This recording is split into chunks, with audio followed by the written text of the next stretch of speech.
Siliguri corridor जो कि हमारी चिकन नेक है, उसको चाइना डोमिनेट कर सकता है। हमने डिसाइड किया कि हमने चाइनीज़ ट्रुप्स को वहीं रोकना है। पहले 200 लोग 200 मीटर आगे डोकाला में बढ़े जी, और हमने वो डिसीजन लिया।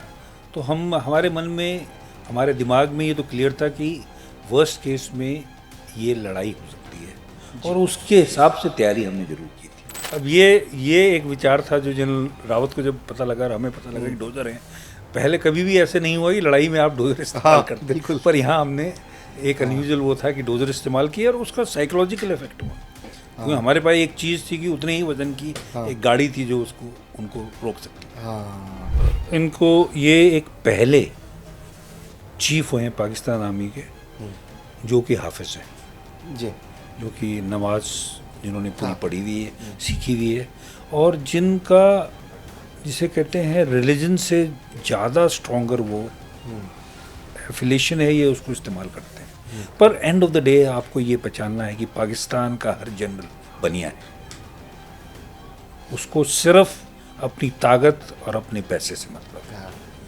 चाहे मुनीर हो चाहे कोई हो, सब ने अपनी दुकानें अमेरिका में खोली हुई। उसकी सैटेलाइट जा रही थी, वो सैटेलाइट क्या प्रैक्टिस करेगी कि एक सैटेलाइट द्वारा दूसरी सैटेलाइट को रिफ्यूल किया जाए। ओके, वो जाके एक पुरानी सैटेलाइट पे जाकर उसका फ्यूल रिफ्यूल कर पाए, और उसी टेक्नोलॉजी को आप और कई मिलिट्री यूज में भी कर सकते हैं। जब वो रिफ्यूल कर सकता है तब तो फिर और भी कुछ कर सकता है।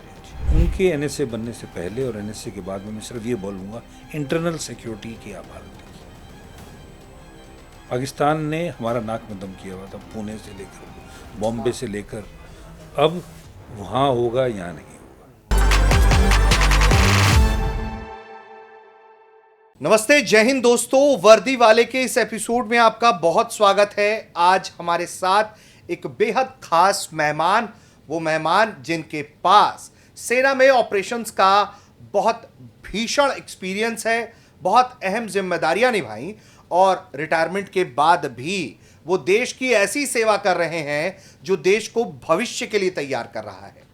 अनिल भट्ट, जी हां, डीजीएमओ पूर्व, इसके साथ ही वो 15 कोर जो कमांड्स है हमारा कश्मीर में, उसकी जिम्मेदारी निभा चुके हैं, और आज के वक्त में जो हमारा इंडियन स्पेस एसोसिएशन है उसके डायरेक्टर जनरल हैं। उनसे आज हम बात करने वाले हैं एक बड़े विषय पर, जिसमें हम उनसे जानेंगे उनका एक्सपीरियंस डोकलाम के वक्त कैसा रहा, क्योंकि वो उस वक्त डीजीएमओ थे। कश्मीर में किस तरह से उन्होंने आतंकवादी घटनाओं को लेकर काम किया, आतंकवादी समूहों का किस तरह से सर्वनाश किया गया, किस तरह से कश्मीर को शांत किया गया, इन तमाम विषयों पर बात करने के साथ साथ आज एक जो नया चैप्टर हम अनलॉक कर रहे हैं वर्दी वाले में, वो ये कि स्पेस सेक्टर में किस तरह की भूमिका भारत की रहने वाली है आने वाले दिनों में, और दुनिया के मुकाबले हम कहां खड़े हैं। सर, बहुत स्वागत है आपका हमारे इस वर्दी वाले एपिसोड में। सर, धन्यवाद। सर, जब हम लोग इस प्रोसेस में थे कि आपसे बात करने की हम कोशिश करें और हम तमाम चीज़ें पढ़ रहे थे, तो हमारे लिए बड़ा मुश्किल हो गया कि हम शुरू कहाँ से करें और अंत कहाँ से करेंगे। लेकिन हमें लगता है कि चूंकि मौजूदा वक्त में जिस विषय पर आप काम कर रहे हैं हम उस पर आगे बात करेंगे, लेकिन एक हाल के दिनों का या दशक का हम कहें तो एक एस्केलेशन जिस पर भारत को बहुत गर्व हुआ, या हम ये कहें कि उसके पहले के भी ऑपरेशंस में भारत को गर्व है, लेकिन एक ऐसा ऑपरेशन जिसमें पहली बार ऐसा लगा कि चाइना को कि बॉस अब ये इंडिया जो है ये अग्रेसिव हो सकता है, और वो जो 67 का डर था वो फिर से चाइना को दिखा, और उस वक्त जिम्मेदारी आपके कंधों पर। डोकलाम के बारे में सर हम बात करना चाहेंगे।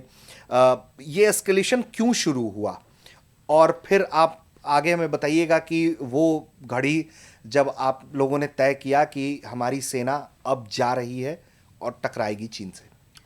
देखिए, आपको जैसे मालूम है कि 62 की लड़ाई के बाद भी 100 और 67 में जो सिक्किम में हुआ उसके बाद भी एक थोड़ा सा चाइना को हैंडल करते हुए इंडियन आर्मी में रेस्ट्रेन था कि अगर कन्फ्रंटेशन अवॉइड किया जाए तो उसको अवॉइड किया जाए। ये तो बैकग्राउंड है। 100 पर अब मैं सिक्किम पे आता हूँ। जो हमारा पूरा चाइना के साथ में बॉर्डर है वो डिफाइंड नहीं है।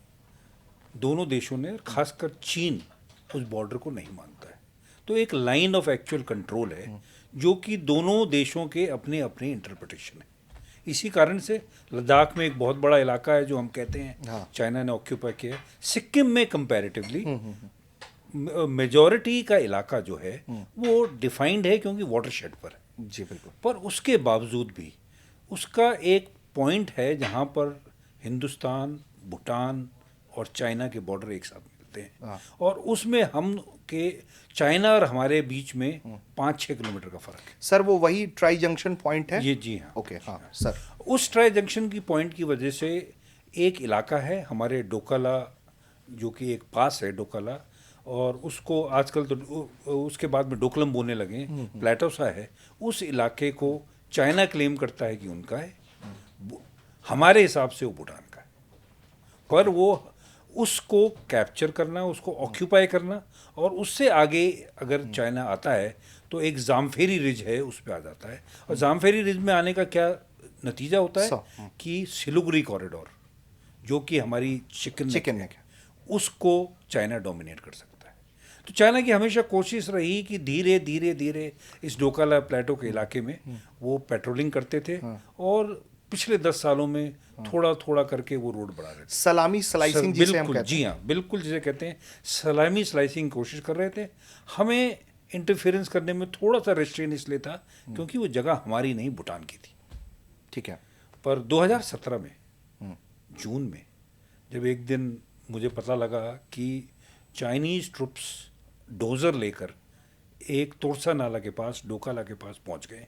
अच्छा। और वो रोड बनाने का काम शुरू कर रहे हैं। और अगर वो रोड बनाएंगे, जो कि कुछ दिन में वो उसका अलाइनमेंट बना देते, तो वो रोड सीधा जामफेरी पे आता। भारत की सिक्योरिटी के लिए एक बहुत बड़ा इशू था। बिल्कुल। तो जिस दिन सवेरे ये मुझे पता लगा तो सबसे पहले मेरा काम था कि मैं अपने चीफ के पास में गया और ऑप्शंस रखी। और मेरा सौभाग्य था कि हमारे जो चीफ थे वो जनरल रावत थे, जिनकी डिसीजन कैपेबिलिटी और रिस्क टेकिंग कैपेबिलिटी दोनों ही बहुत अव्वल दर्जे की थी। तो बिना शक किए हुए, और मेरा भी प्रपोजल उनको यही था, हमने डिसाइड किया कि हमने चाइनीज ट्रुप्स को वहीं रोकना है। ओके। और फॉर्चुनेटली हमको ऐसी कंटिजेंसीज कहीं हमारे दिमाग में, हमने तैयारी पहले से की हुई थी, तो एडिक्वेट रिजर्व ट्रुप्स भी हमारे उस इलाके में थे। ओके। तो निश्चय लिया गया। और इसमें एक चीज़ सर मैं ऐड कर लूँगा, फिर उस चैप्टर पे हम पहुँचेंगे। तो पॉलिटिकल क्लियरेंस किया गया था, उसको लेकर क्या रहा, या जनरल रावत साहब ने? देखिए, मैं यही एक जो विश्वास था इंडियन आर्मी चीफ, एनएसए और हमारे प्राइम मिनिस्टर के बीच में, हमने एक्शन किया और फिर अपने पॉलिटिकल मास्टर्स को बताया, क्योंकि हमको पता था कि हम सही कर रहे हैं और वो हमारा हाथ पकड़ेंगे। तो ये इस बात की जानकारी नहीं थी कि आप ट्रूप्स मूव कर रहे हैं? यस, जो हमने ट्रूप्स मूव किया और उसके बाद में हमने बताया कि हम ये कर रहे हैं। और ये उनको कब मालूम चला, कन्फ्रंटेशन की स्थिति जब आ गई तब कि ये हो रही है और हम इसको हैंडल कर रहे हैं। और हम करंटली उनको बताते रहे कि ऐसे हो रहा है, ये हो रहा है, वो हो रहा है। पर ये नहीं हुआ कि हमने पहले कहा कि जी हम जा सकते हैं और उसके बाद हम गए नहीं। ओ वाह। और ये इसलिए हम कर पाए क्योंकि हमको पूरा विश्वास था कि हमारे पॉलिटिकल लीडर यानी कि प्राइम मिनिस्टर डिसाइसिव हैं एंड वो हमारे जो हम कर रहे हैं उसको बिल्कुल अग्री करेंगे, और एनएसए भी, और यही हुआ।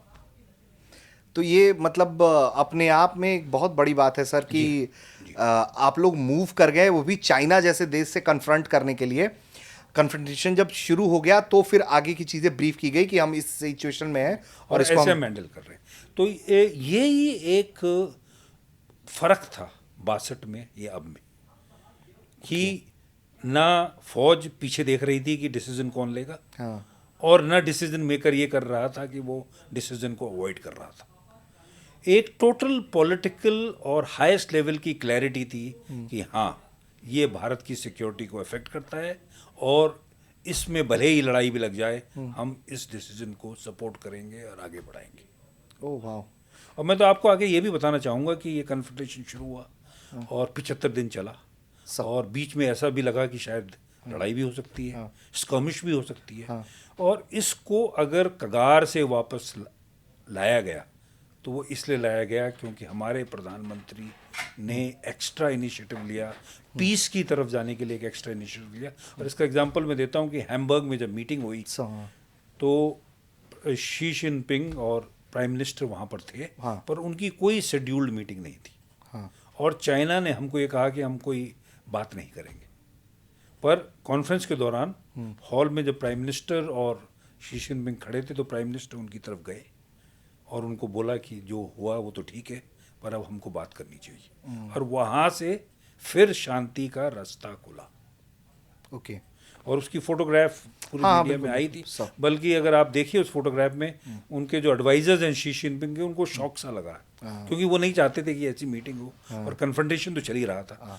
तो पूरे इस डोकलम क्राइसिस के टाइम पर जो हाईएस्ट लेवल की अवेयरनेस थी और जो कोऑर्डिनेशन था, मेरे लिए तो प्रोफेशनल लाइफ में उससे बढ़िया मैंने कभी देखा ही नहीं।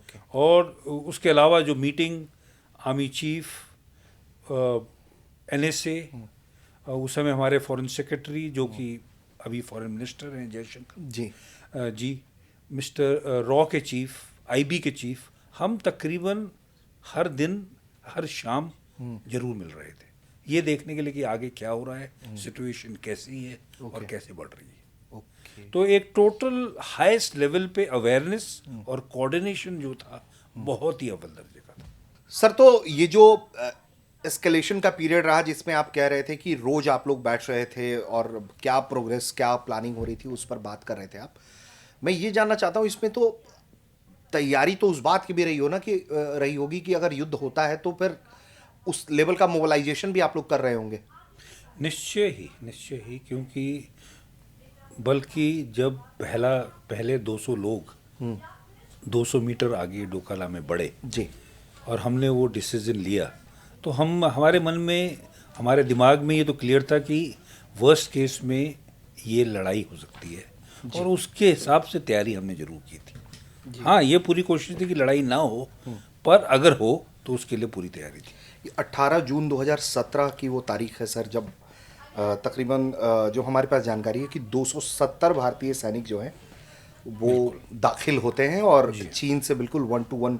तो क्या सर सिनेरियो रहा था, चूंकि आपके पास तो मतलब आप जितना उसको डिक्लासीफाई करना चाहें तो क्या स्थिति थी, क्या तस्वीर थी? चूंकि आप DGMO थे सर, हर चीज़ आपके दिशा निर्देश पर था और हर चीज़ की जानकारी थी आपको। तो देखिए, जब मैन टू मैन कन्फ्रंटेशन हुआ और हमारे 2070 ट्रुप जो आगे चले गए, अब उसके बाद मेरा पूरा कॉन्फिडेंस था कि हमारे ट्रुप्स बेहतर हालत में, फिजिकली, साइकोलॉजिकली, अच्छा, और कुछ भी हो उसके लिए हम तैयार थे।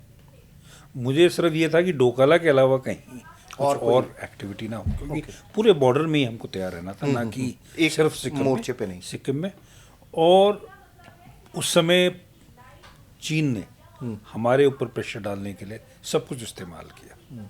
उनकी 3 वॉरफेयर का एक तरीका है कि भाई लीगल तरीके से, मीडिया से, हर तरीके से वो धमकी दिखाना, बल्कि जो उन्होंने ट्रुप कंसंट्रेशन चुम्बी वैली और जगह रखा था, वो ये जाहिर करता था कि वो लड़ाई में आने के लिए तैयार है। पर वो सब एक साइकोलॉजिकल फैक्टर्स थे हमको पुश करने के लिए कि हम पीछे जाएं। ओके। पर एक चीज़ हमारे में थी कि हम बोल नहीं रहे थे। और आप अगर उसमें मीडिया की कवरेज देखिए, किसी का कोई स्टेटमेंट नहीं है, पर हम ग्राउंड पर रेजोल्यूट थे। अच्छा। और उसी तरीके से हम उन 76 दिन रहे। और वो एक और मैसेज था कि कहीं भी इंडो चाइना बॉर्डर पर अगर फिर से कुछ होता है तो हम इसी तरीके से रेजोल्यूटनेस से रिस्पॉन्ड करेंगे। और वो हमने किया भी, जैसे कि गलवान में भी हुआ वैसे ही किया। सर, तो डोकलाम के बारे में थोड़ा बहुत और कुछ मैं आपसे जानना चाहूँगा। तो ये जो सर कन्फ्रंटेशन हुआ, और बिल्कुल, तो आप लोगों ने इतने दिनों में तो ये भी कैलकुलेट कर लिया होगा अपने फौजी भाइयों ने कि सामने वाली ट्रुप्स कितनी ताकतवर है या उसकी क्या तैयारी थी। क्या इंडिया के इस मूव से चाइना क्या 100% शॉक्ड था? उसका क्या ये कैलकुलेशन था कि आप लोग मूव कर जाइएगा एकदम बिल्कुल मैन टू मैन कन्फ्रंटेशन में? हाँ बिल्कुल, उनको देखिए उन्होंने जो भी किया, और उससे कुछ महीने पहले से भी उन्होंने जो करने की हाँ, कोशिश हाँ, की। क्योंकि एक जगह और है, वहाँ पर हमारा प्लेटो है, एक फिंगर का इलाका है जी। जहाँ पर वो आते हैं। तो उन्होंने साइकोलॉजिकल गेम तो उसमें भी खेले वहाँ पर, हेलीकॉप्टर लेके आ गए, बड़ी गाड़ियाँ लेके आ गए।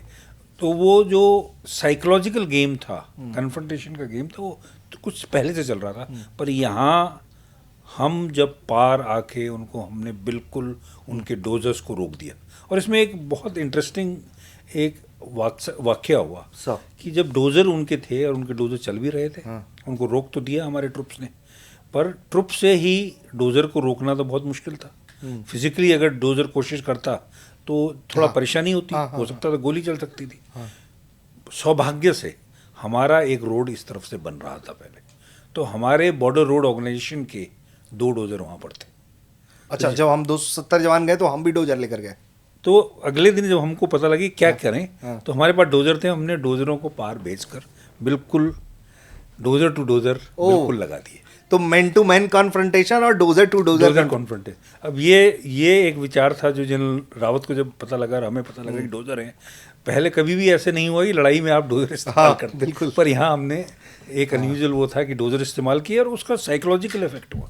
क्योंकि हमारे पास एक चीज़ थी कि उतने ही वजन की एक गाड़ी थी जो उसको उनको रोक सकती। हाँ, वेरी इंटरेस्टिंग सर। तो ये जो सर ये जब चल रहा था तो चाइनीज साइड का प्रिपरेशन कैसा था? मतलब उनके जो जवान थे उनका अप्रोच अग्रेसिव था, या वो सिर्फ जिस तरह हम उनको खड़े होकर रोक रहे थे वो भी इस तैनाती में थे कि हम पीछे नहीं जाएंगे, और ये तकरीबन 73 दिन तक चलता रहा? तो देखिए, शुरू में पहले दिन तो काफ़ी ऐसा था कि थोड़ा जैसे हमारे आपको पता है कि LAC पे होता है, थोड़ा हाथापाई हो जाती है, थोड़ा हाँ, वो धक्का मुक्की उसका होने का अंदेशा था। पर जो हमने ऑफिसर भेजे और उस समय हमारे जो CO और ब्रिगेड कमांडर वहाँ पर गए और बात की, उसको उस तरीके से किया गया कि वो धक्का मुक्की पे नहीं आया। ओके अग्रेशन था पर धक्का मुक्की नहीं थी। ओके। और ये जरूर हुआ कि उसके इमिडिएटली बाद 2-3 दिन में जब चाइना ने देखा कि हमने इतना अग्रेसिव स्टैंड ले लिया है, तब उन्होंने बिल्डअप शुरू किया।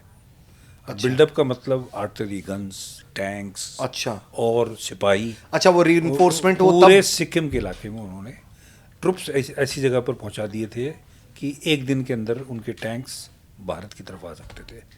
और सेम आप लोग? तो हम हर स्टेप के लिए केटर कर हमने तैयारी की। वो बिल्कुल वो जो कहते हैं हम कि मैन टू मैन मार्किंग है कि अगर आपके 100 जवान है तो हमारे भी 100 जवान खड़े हैं, आपके 4 टैंक है तो हमारे भी 4 टैंक रहेंगे फिर। जी। तो हालांकि और तो ये था कि कोई भी ऐसी हालात नहीं हो सकती थी कि वो एक तरफ से अपना फोर्स लाकर यूनिलैटरल एक्शन कर दें, और हमने पूरी हर इलाके में कंटिजेंसी आओगे तो खाओगे तैयार किया। सर, तो 73 दिन का ये पीरियड सर बहुत चैलेंजिंग रहा सर आपकी लाइफ में। देखिए जी, नींद तो नहीं आती थी और हमेशा ये एक जिम्मेवारी थी। और जिम्मेवारी में सबसे ज़्यादा ज़रूरी ये था कि पॉलिटिकल लीडरशिप का आपके ऊपर फेथ था, इंडियन आर्मी के ऊपर फेथ था, आपके चीफ का आपके ऊपर फेथ था। आपको you had to live up to the expectations of your nation. Okay. And as a man who was responsible, मेरी जिम्मेवारी थी मिलिट्री ऑपरेशंस कि ऑपरेशंस में हमको उनसे बेटर रहना है। तो ऑपरेशंस का मतलब होता है जवानों की तैयारी, हथियारों की तैयारी, लॉजिस्टिक्स की तैयारी, वो हमने पूरी उस दौरान की। सर, तो चूंकि अब हम डोकलाम पे बात कर रहे हैं सर, तो एक तो हम थोड़ा LAC और गलवान भी इस पर बात कर लेते हैं, फिर हम आगे मूव करेंगे। तो सर, एक तो उस सेक्टर में डोकलाम में ये हुआ, फिर गलवान होता है सर। गलवान को कैसे डिकोड करते हैं? क्या what went wrong in that कि हमें 20 कैजुअलिटी झेलनी पड़ी? उनके भी गए 40, 45, 50, 60 का एक फिगर है हमारे सामने, लेकिन व्हाट वेंट रॉन्ग अगर आप उसको देखिए, रॉन्ग तो नहीं हुआ, पर मैं आपको बताता हूँ क्या हुआ। डोकलाम के बाद में, और मैं DGMO उसके बाद भी रहा, तो मैंने अपने सब ऑफिसर्स को, मिलिट्री ऑपरेशन के ऑफिसर्स को बोला, और जो कि मैं अपने चीफ की तरफ से बोल रहा था, ये पूरे देश की तरफ, आर्मी की तरफ से बोल रहा था कि अब के बाद में हमारा फोकस सिर्फ नॉर्थ की तरफ होना है। और ये बात और ये इसी हिसाब से हमारे सारी बिल्डअप, हमारी तैयारियां हुई। और इसीलिए जब 2 साल बाद, 3 साल बाद गलवान हुआ, तो हमारे पास लद्दाख के इलाके में एडिक्वेट ट्रुप्स थे, टैंक्स थे, सब क्षमताएं थी कि हम चाइना के साथ में लोहा ले सकते थे। बिल्कुल। अब जब, जैसे मैंने आपको बताया, एलएसी में सबसे बड़ी इशू ये है कि एलएसी डिफाइंड नहीं है, सब वो डेलिनेट नहीं करी हुई है कि भाई ये है, बाउंड्री का तो क्लियरिटी नहीं है। तो दोनों कंट्रीज़ का अपना अपना परसेप्शन है कि भाई हमारा इलाका यहाँ तक है, वो कुछ बोलते हैं, हम कुछ बोलते हैं, और उसी कारण से छोटे छोटे फ्रिक्शन, कन्फ्रंटेशन होते रहे। तो आप देखिए गलवान बिल्डअप हुआ, पर इस बार हो सकता है डोकलम के बाद भी चाइना हमको एक जगह पर पुश करना चाहता था और टेस्ट करना चाहता था कि हमारी क्षमता एडिशनल ट्रुप्स, एडिशनल फोर्सेस को रोकने की है कि नहीं। सर बहुत माफ़ी के साथ रोक रहा हूँ मैं, लेकिन मैं एक कोइंसिडेंट देखता हूँ इस पूरी घटना में, डोकलाम से लेके गलवान तक में, कि 67 के बाद हम लड़े नहीं। 67 में वो इतनी बुरी तरह हारे कि कहीं अपनी किताब में अपने सैनिकों की मौत का जिक्र भी नहीं करते हैं। बिल्कुल। और उसके बाद सर एक तारीख जो मैं देखता हूँ कि 16 जून 2017 डोकलाम में जब वो सड़क निर्माण करने की कोशिश करते हैं, 18 जून 2017 को 270 जवान हमारे जाते हैं, रोक दिए जाते हैं। गलवान की घटना सर 15 जून की है, जी 3 साल बाद। जी, और एक दिन का फर्क। देखिए कोशिश वही कमोबेश। उसका जून का कारण ये है कि वो ही एक मौसम होता है जब बर्फ पिघल जाती है। हाँ। जब ट्रुप्स की एक्टिविटी फॉरवर्ड एरिया में ज़्यादा हो सकती है। नहीं तो बहुत से ऐसे इलाके हैं हिमालयन रेंजेस में और जो हमारी बाउंड्री है कि जहाँ की सर्दियों के टाइम पे ऐसा कन्फ्रंटेशन होना बहुत मुश्किल है, नामुमकिन नहीं है पर बहुत मुश्किल है। इसीलिए वो कोइंसिडेंटली अप्रैल, मई, जून जी जब बर्फ़ पिघलनी शुरू होती है, और एक्चुअली लेह लद्दाख में बर्फ़ जून में ही पिघलती है, या सिक्किम के ऊपर के इलाके में। तो ये कारण है कि कन्फ्रंटेशन उस समय हुआ। ये डेट जो आप बोल रहे हैं अभी तक मेरा टेंशन नहीं है, पर हाँ हमारी तैयारी ही जून, जुलाई, अगस्त जब तक अगली बर्फ़ नहीं पड़ती, इस टाइम पर हमारा हाई अलर्ट इसीलिए रहता है। पर ये एक कोशिश थी जिसकी अलग अलग थ्योरीज हैं, पर बेसिक थ्योरी ये है कि जब गलवान में जो हुआ, चाइना की आर्म्ड फोर्सेस की कोशिश थी कि हमको पुश करना, सरप्राइज करना, और हो सकता है कोई इलाका लेकर उसको अपना डिक्लेयर करना। ओके।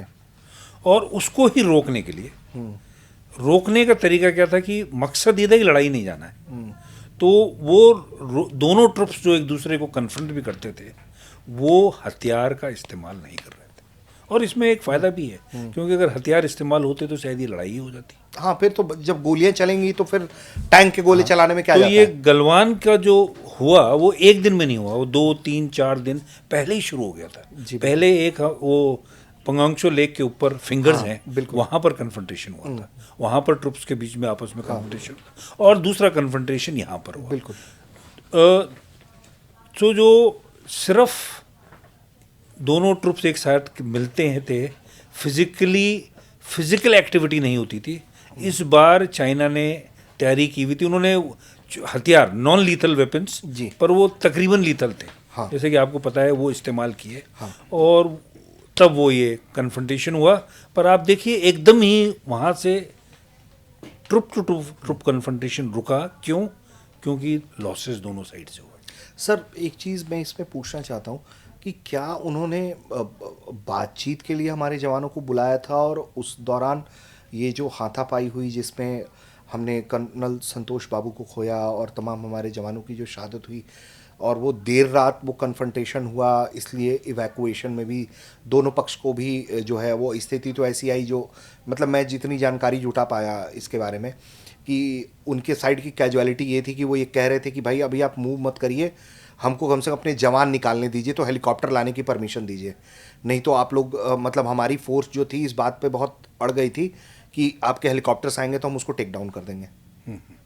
देखिए वो जब एक रिस्क होता है, जब troops eyeball to eyeball होते हैं, कि कभी कभी कंट्रोल लोकल आदमी से आदमी पे चला जाता है, हाँ और उसमें एक साइड के दो आदमियों को हाँ गलत करना है, तब दोनों साइड से वो होता है। पर इसके बावजूद भी चाइना की इस बार ज़्यादा तैयारी थी कि थोड़ा सा फिजिकल कन्फ्रंटेशन हो, पत्थर फेंकने का या डंडों से मारने का। हाँ, इसीलिए वो उस तरह के वेपन भी। हाँ, तो जब उन्होंने वो एस्केलेशन किया तो हमारे ट्रुप्स का भी रिस्पांस वो हुआ। पर उस रात जो मेरे ज्ञान के हिसाब से कुछ इसलिए भी हुआ कि अंधेरा होने के बाद में कमांड एंड कंट्रोल दोनों साइड से कुछ समय के लिए शायद स्लिप हो गया था। बिल्कुल। और उसके बाद में वो छोटे छोटे गुत्थम गुत्था की लड़ाई हुई, और उसी लड़ाई के बीच में ये डेथ्स हुई हैं, क्योंकि कोई भी डेथ गोली से नहीं हुई, हाँ, गिरने से हुई है। सकरी सड़क पर हो रहा था, नदी में गिर गए हम, गिर गए, ये ऊपर से पत्थर फेंकते हुए चोट लग गई। और वो रात के वक्त में आप उनको और वहाँ निकाल का भी जो नहीं पाए। पानी इतना ठंडा है उस वो नहर का वहाँ पर, बिल्कुल, बिल्कुल। कि उसमें आदमी फ्रीज हो जाएगा अगर गिर जाएगा। तो कैजुअलिटीज उस कारण से हुई, जी बिल्कुल। है ना। पर ये है जो मैं वही क्योंकि जब मैं डीजीएमओ था और हमेशा से अभी तक हमारा यही रहता है कि जब ट्रुप्स आपस में कन्फ्रंट करते हैं एक दूसरे को, हमारे एक रूल्स और प्रोसीजर्स ले डाउन थे। हाँ क्योंकि 2012 से लेकर अभी तक जो हम फॉलो कर रहे थे जी। कि एक दूसरे को फ्लैग दिखाते थे, एक दूसरे से बात करते थे, ये जब फ्रिक्शन पॉइंट बनने लगे, थोड़ी कन्फ्रंटेशन हाथापाई की हो गई, जो कि कभी कभी मीडिया बहुत एक्साइटमेंट में दिखाता भी है, वो ग्राउंड में थोड़ा सा कभी कभी रिस्की हो जाता है। और ये एक जगह है जहाँ पर थोड़ा सा कुछ समय के लिए कंट्रोल छूट गया दोनों का। चाइनीज़ जवानों का कितना पोटेंशियल समझते हैं सर? चूंकि बतौर फौजी मैं बिल्कुल इस बात को समझता हूँ कि फौजी सामने वाले फौजी की डेकोरम पर कभी बात नहीं आने देता, लेकिन पोटेंशियल को तो अनलॉक करके आप लोग ये समझने की कोशिश करते होंगे। तो जिस तरह की ट्रेनिंग कैपेबिलिटीज़ हमारी है और हम जिस तरह से ट्रेन करते हैं अपने जवानों को इन कंपैरिजन टू चाइना के जवान, क्या सिचुएशन बनती है? देखिए, मैन टू मैन अगर आप इंडियन ट्रुप और चाइनीज़ ट्रुप की बात कर रहे हैं, हम उनसे कई बेहतर हैं। बल्कि हमारी आर्मी की अगर एक एडवांटेज है चाइना के ऊपर, वो है हमारा जवान, जो कि फिजिकली मेंटली उनसे कई बेहतर है। और उसका कारण ये है कि एक तो हमें पहाड़ों में रहने का एक्सपीरियंस है, हाई एल्टीट्यूड में, चाहे साइचिन हो चाहे सिक्किम हो, हम उस ऊंचाई पर एक्लिमेटाइज होकर उस एरिया में लड़ने की क्षमता रखते हैं। दूसरा, हमने 47 से अभी तक कई बार खून देखा है। चाइनीज आर्मी हमारी फौज जंग लड़ी हुई और वॉलंटियर्स है, जो भी फौज में आता है, हाँ। किसी को पकड़ के नहीं लाए हैं, किसी को मजबूरी से नहीं लाए के। हाँ। उनकी सेना तो कॉन्स्क्रिप्ट आर्मी है, उनका तो मतलब वॉलंटियर तो है ही नहीं, हर एक को नौकरी करनी है। हाँ। और वो भी कुछ समय के लिए आ रहा है। छोटे समय के लिए आया हुआ आदमी सिपाही नहीं हो सकता, वो सिपाही का रोल कुछ समय के लिए कर सकता है, उसको हमेशा ही डिसएडवांटेज रहेगी। और यही एडवांटेज हमारी उनके ऊपर है और हमेशा रहेगी। ओके सर, चूंकि हम LAC और गलवान डोकलाम की बात कर रहे थे, एक टर्म हमेशा आता है फिंगर पॉइंट। प्लीज़ हमारे दर्शकों के लिए या जो लोग तैयारियां करते हैं, एस्पिरेंट्स बहुत देखते हैं मैं, तो उनके लिए प्लीज़ आप बताइए कि ये फिंगर पॉइंट क्या होता है सर? फिंगर पॉइंट तो एक जगह है, जैसे हम सुनते हैं ना कि finger point 14, finger point 15, finger point 16। तो मैं बताता हूँ, सिक्किम में एक जगह है जिसको हम फिंगर एरिया बोलते हैं। वो एरिया ऐसे बना हुआ है कि एक उंगली सी बाहर को निकल रही है ओके ग्राउंड पर, और उसके चारों ओर जो पिलर्स बने हुए हैं वो बॉर्डर पिलर्स नहीं है, पर पहाड़ पत्थरों को की ढेरी बनाई हुई है। उन ढेरियों के नाम है जो आप ये फिंगर पॉइंट्स, हाँ, कि वो पेट्रोलिंग की फिंगर हाँ, पॉइंट 8, फिंगर पॉइंट 9। ओके, तो उनको डिफाइन किया हुआ है। इसी हिसाब से ऊपर जो लद्दाख में है वो पेट्रोलिंग पॉइंट्स हैं, अच्छा। जो कि म्यूचुअली अग्रीड पेट्रोलिंग पॉइंट्स हैं, 12, 13, 14, FF 17, PP 14 PP। तो ये फिंगर एक इलाका है। वो फिंगर इलाका इसलिए क्योंकि वो अंदर को ऐसे जा रहा है चाइना को, और उसमें आगे यहाँ पत्थरों की ढेरियाँ रखी हुई हैं। अच्छा। और इस एरिया में उनका क्लेम है कि कुछ इलाका जिसमें हम ऑक्यूपाई कर रहे हैं वो उनका है।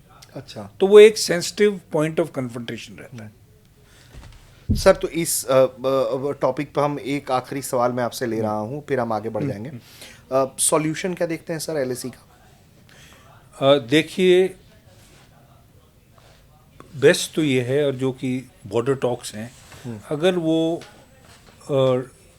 आगे बढ़ें और हम अपने बॉर्डर को, इंडिया और चाइना के बॉर्डर को डिफाइन कर पाए, तो लॉन्ग टर्म के लिए तो ये ही बहुत ज़रूरी है। क्योंकि गलती से भी कन्फ्रंटेशन या लड़ाई नहीं होनी चाहिए। पर ये तो एक आइडियलिस्टिक विचार है। जी बिल्कुल। रियलिटी में ये है, चीन सिर्फ एक ही भाषा समझता है, और वो है ताकत की और शक्ति की। अगर मैं इंडियन आर्मी की तरफ से बोलूं तो हमारा मकसद क्या है कि लड़ाई ना हो, पर अगर लड़ाई हो तो हम उनके दांत खट्टे कर पाए। बिल्कुल। और दोनों चीज़ें होने के लिए चाइना ये हिम्मत भी ना कर पाए कि एक स्कर्मिश लड़ाई कर पाए। हमको अपनी काबिलियत इंडिया चाइना बॉर्डर पर मेंटेन करनी है। इंडियन फोर्सेस का डेवलपमेंट भी पाकिस्तान को देख के नहीं होना है, चाइना को देख के होना है। ये स्ट्रैटेजिक लेवल पे भी, पूरे देश के लेवल पे हमको हमेशा समझना है कि चाइना जैसा एडवर्सरी सिर्फ एक चीज़ पहचानता है, और वो है ताकत। बिल्कुल। और उस ताकत की क्षमता सिपाही से लेकर हथियारों तक है, और पूरे देश का उसमें एफर्ट की रिक्वायरमेंट है, न कि सिर्फ इंडियन आर्म फोर्सेस की। ठीक है। और सर, तो ये तो हमने बात किया एक ऐसे पॉइंट के बारे में जो देश के लिहाज से, आपके करियर के लिहाज से बहुत इम्पोर्टेंट रहा, लेकिन एक महत्वपूर्ण भूमिका आपने कश्मीर में निभाई। आप कोर कमांडर बन के पहुँचते हैं, और वो कोर कमांड जिसके ऊपर वो जिम्मेदारी है कि कश्मीर को शांत रखना है, कश्मीर में पाकिस्तानियों के पैर नहीं जमने देने हैं। और ऐसे वक्त में जब आप जाते हैं, उस वक्त वैली में कॉन्स्पिरेसी की सीमा हो गई थी, आग लगाने की भरपूर साजिशें रची जा रही थी। पहुंचते के साथ, इसके पहले भी आपके डेपुटेशंस रहे हैं, जी। लेकिन वो एक जिम्मेदारी के साथ पहुंचना, जब आप 15 कोर की कमान संभालते हैं, थोड़ा उसके बारे में बताइए सर। तो देखिए, मैं एक इन्फेंट्री ऑफिसर हूँ, गुरखा ऑफिसर हूँ। बिल्कुल। और एक इन्फेंट्री ऑफिसर का सपना होता है कि अगर वो 15 कोर जैसी कमांड संभाल पाए। तो मैं सौभाग्यशाली हूँ कि मुझे 15 कोर डेकोरेटेड कमान है, चिनार कोर को कमांड करना पड़ा। बिल्कुल। मेरे को एक एडवांटेज भी था, क्योंकि मैं डायरेक्टर जनरल मिलिट्री ऑपरेशन से वहाँ पर गया जी। तो मेरी पूरी समझदारी थी मुझे कि देश क्या चाहता है, मेरा चीफ क्या चाहता है, हमारी फ्यूचर स्ट्रैटेजी क्या है कश्मीर के लिए। तो उसका भी मुझे बहुत क्लियर आइडिया था, और मेरे को ये भी टोटल फेथ था, मुझे पता था कि मेरे चीफ के डायरेक्शंस क्या हैं, मुझे क्या करना है और क्या नहीं करना है। इनके बावजूद भी वहाँ पर सिचुएशन तो बहुत मुश्किल थी। मेरे कमांड टेक ओवर करने के 2 साल पहले ही एक नया किस्म का टेररिस्ट वहाँ उभरा था, जिसके बारे में हमारी मीडिया ने उसको ज़्यादा बढ़ाया बजाय पाकिस्तान की मीडिया के। और मैं बात कर रहा हूँ बुरहान वानी की। बिल्कुल, सोशल मीडिया का। और बुरहान वानी एक सोशल मीडिया का प्रोडक्ट था। और बुरहान वानी के फलस्वरूप क्या हुआ कि जब बुरहान वानी मारा गया तो उसने एक बार फिर 1989 की आग कश्मीर में लगा दी। बिल्कुल। घर घर में लोग निकलने लगे, और एक वो सिविल मूवमेंट की तरह होने लगा, जो कि बहुत रिस्की है। आप टेररिस्ट हैं, उनको आप आइडेंटिफाई कर सकते हैं, आइसोलेट कर सकते हैं, मार सकते हैं, पर भारतीय सेना की और भारत की दुश्मनी कश्मीरियों से नहीं है, सिर्फ उनसे है जिन्होंने हथियार उठाया। तो जब सब लोग एक उन टेररिस्ट को ज़्यादा सपोर्ट करने लग जाए तो सिचुएशन बहुत मुश्किल हो जाती है। तो इस बैकग्राउंड के होते हुए जब मैं पहुंचा तो हालात उस समय ये थे कि जब हम ऑपरेशन करते थे तो टेररिस्ट को मारना तो ज़्यादा मुश्किल नहीं था, पर उस पे जो लोगों की भीड़ शुरू हो जाती थी, जो पथराव हो जाता था, और उसमें यह है कि अगर हमारे लोग गोली चलाएंगे तो एक और फसाद बढ़ेगा, एक और दंगा होगा। तो हर सिचुएशन में टेररिस्ट को मार के सिचुएशन को न्यूट्रलाइज करना बहुत मुश्किल हो गया था। ये तक नहीं, वहाँ पर इन्होंने पाकिस्तानी सपोर्टेड जो पॉलिटिकल पार्टीज थी भी, जिनको आप जानते हैं, मैं नाम नहीं लेना चाहूँगा, उनके लोग ट्रेन किए हुए थे कि जो जहाँ पर भी टेररिस्ट मरता था उसका मातम ऐसा मनाया जाता था कि एक बहुत बड़ा शहीद है। अगर टेररिस्ट लोकल हो तो उसकी माँ को बंदूक दे के ऊपर गोली चलाई जाती थी कि और लोगों को उकसाया जाए। तो इसको पूरा करने के लिए एक तो हमने ये कहा कि ऑपरेशन जो होंगे वो इंटेलिजेंस बेस्ड होंगे, सर्जिकल ऑपरेशंस होंगे। जैसे कि सर्जन करता है किसी तरफ, हाँ, गंदे हिस्से को हटाता है, जहाँ दवाई देनी है वो पिन पॉइंटेड दवाई, पूरे हाथ को नहीं काटना है, ये पूरे उस हिस्से को नहीं काटना है। बिल्कुल। एक उस तरीके से हमने ऑपरेशन करना शुरू किया, इंटेलिजेंस बेस्ड ऑपरेशन। दूसरा, हमने ये आइडेंटिफाई करना शुरू किया कि कौन है जो भीड़ों को उकसाते हैं। अच्छा, और हमें पता लगा, और आज के दिन में टेक्निकल इंट से भी पता लग जाता है कि ये गांव में लोगों को भड़काने के लिए, ज़बरदस्ती भेजने के लिए भी लोग ऑर्गेनाइज थे, जो इस ऑर्गेनाइजेशन में काम कर रहे थे। जमात इसको लीड करती थी और इनको पैसे मिलते थे इसके? जी हाँ। तो हमने शुरू किया उनको आइडेंटिफाई करना कि जो इन लोगों को भड़का रहे थे जी, उनको न्यूट्रलाइज करने के हमने तरीके किए। और साथ ही जैसे एक ग्रुप आता था जो जिसका काम था मरने के बाद में पूरा जनाजा ऐसे करना कि शहीद का जनाजा बनाना, वो भी एक ऑर्गेनाइज ग्रुप था। उन सबको न्यूट्रलाइज करने के लिए हमने एक्टिविटी शुरू। बिल्कुल सर। तो एक तो पहले मैं इमोशनल सवाल पूछ लेता हूँ। चूंकि 15 कोर की कमान कर रहे थे तो आप गार्जियन थे, और आपने जो कह दिया वही आखिरी आदेश है जवानों के लिए। जवान पर चलता हुआ पत्थर देखकर खून नहीं खौल जाता है सर? कैसे आप लोग मोशन? देखिए, तो ये एक चीज़ है, मतलब हम लोग तो यहाँ देख के मतलब आदमी आपा खो देता है। हाँ, तो यह एक चीज़ थी कि एक बहुत बड़ा चैलेंज था। अगर मैं उनको बोलूं कर लो जो करना है तो आप देखिए उस मतलब, तो जब भी नई बटालियन आती थी तो एक अभी तक पहले से रिवाज चला था। अब मेरे टाइम पे भी रिवाज था कि कोर कमांडर जाके उनसे बात करता है जब वो ट्रेनिंग एरिया में होते हैं। 2 हफ्ते की हम एक फॉर्मल ट्रेनिंग करते हैं। तो मैं उन सब जवानों को बोलता था, देखो सबसे पहले कश्मीर भारत का हिस्सा है, ये लोग हमारे लोग हैं। इनमें से हम किसको ढूंढ रहे हैं? जिसने हथियार उठा लिए। अगर वो हथियार उठाने वाला लोकल कश्मीरी है तो उसको मौका दो। अगर पाकिस्तानी है तो उसको सिर्फ एक ही जगह भेजना है, हाँ, उसके आका के पास। पर ये जरूर फर्क देखो कि यहाँ के बच्चे, यहाँ की औरतें वैसी हैं जैसे आपके गांव में, आपके देश में। तो और कभी कभी ये मैं उनको जरूर बताता था, सबसे मुश्किल ये है कि आपके पास में बंदूक है, उनके पास में पत्थर है। आप पत्थर के लिए बंदूक तो नहीं चला सकते, पर इसके अलावा आप सिर पे चोट भी नहीं खा सकते। वो हालात को संभालना आपने, मैं नहीं बता सकता, आपने ग्राउंड में मैच्योरिटी से करना। इसमें एक बहुत बाद में जब हमने कोऑर्डिनेशन करके बनाया तो इसमें सीआरपीएफ और साथ में पुलिस ने हमारा बहुत सहयोग किया, क्योंकि अगर पथराव वाले क्राउड को हैंडल करना है तो हम लोकल पुलिस को ही आगे करते थे, और उन्होंने बहुत अच्छा काम किया। बिल्कुल, बहुत ही अच्छा काम किया। बिल्कुल, क्योंकि कभी भी सबसे वर्स्ट यही है कि अगर मेरे जवानों को गोली चलानी पड़े, पर यह था कि ये टाइम एंड अगेन मुझे जगह जगह जाकर अपने अफसरों को, अपने जवानों को समझाना पड़ता था, उनको ये विश्वास देना कि भाई ये हार और जीत नहीं है। अगर कोई आपकी गाड़ी में पत्थर फेंक रहा है तो इसका मतलब नहीं कि उसका जवाब गोली है। अगर हमने गोली चला दी तो वो जीत गया। हमने उसको रोकना भी है, पर तरीके ऐसे इस्तेमाल करने हैं कि जो में कैजुअलिटी ना हो। जी बिल्कुल सर। तो उस टेन्योर में बड़ी संख्या में आतंकी मारे गए आपके टेन्योर में। मुझे लगता है कि ये आंकड़ा, मेरे ख्याल से अगर मैं सही बता पाऊँ तो ये 250 के ऊपर का आंकड़ा रहा है आपके टेन्योर में। और ये हाईएस्ट है मेरे ख्याल से डेकेड्स। उससे 11 साल पहले, हाँ, 2008 के आसपास, 2017 में मतलब मैंने टेक ओवर किया।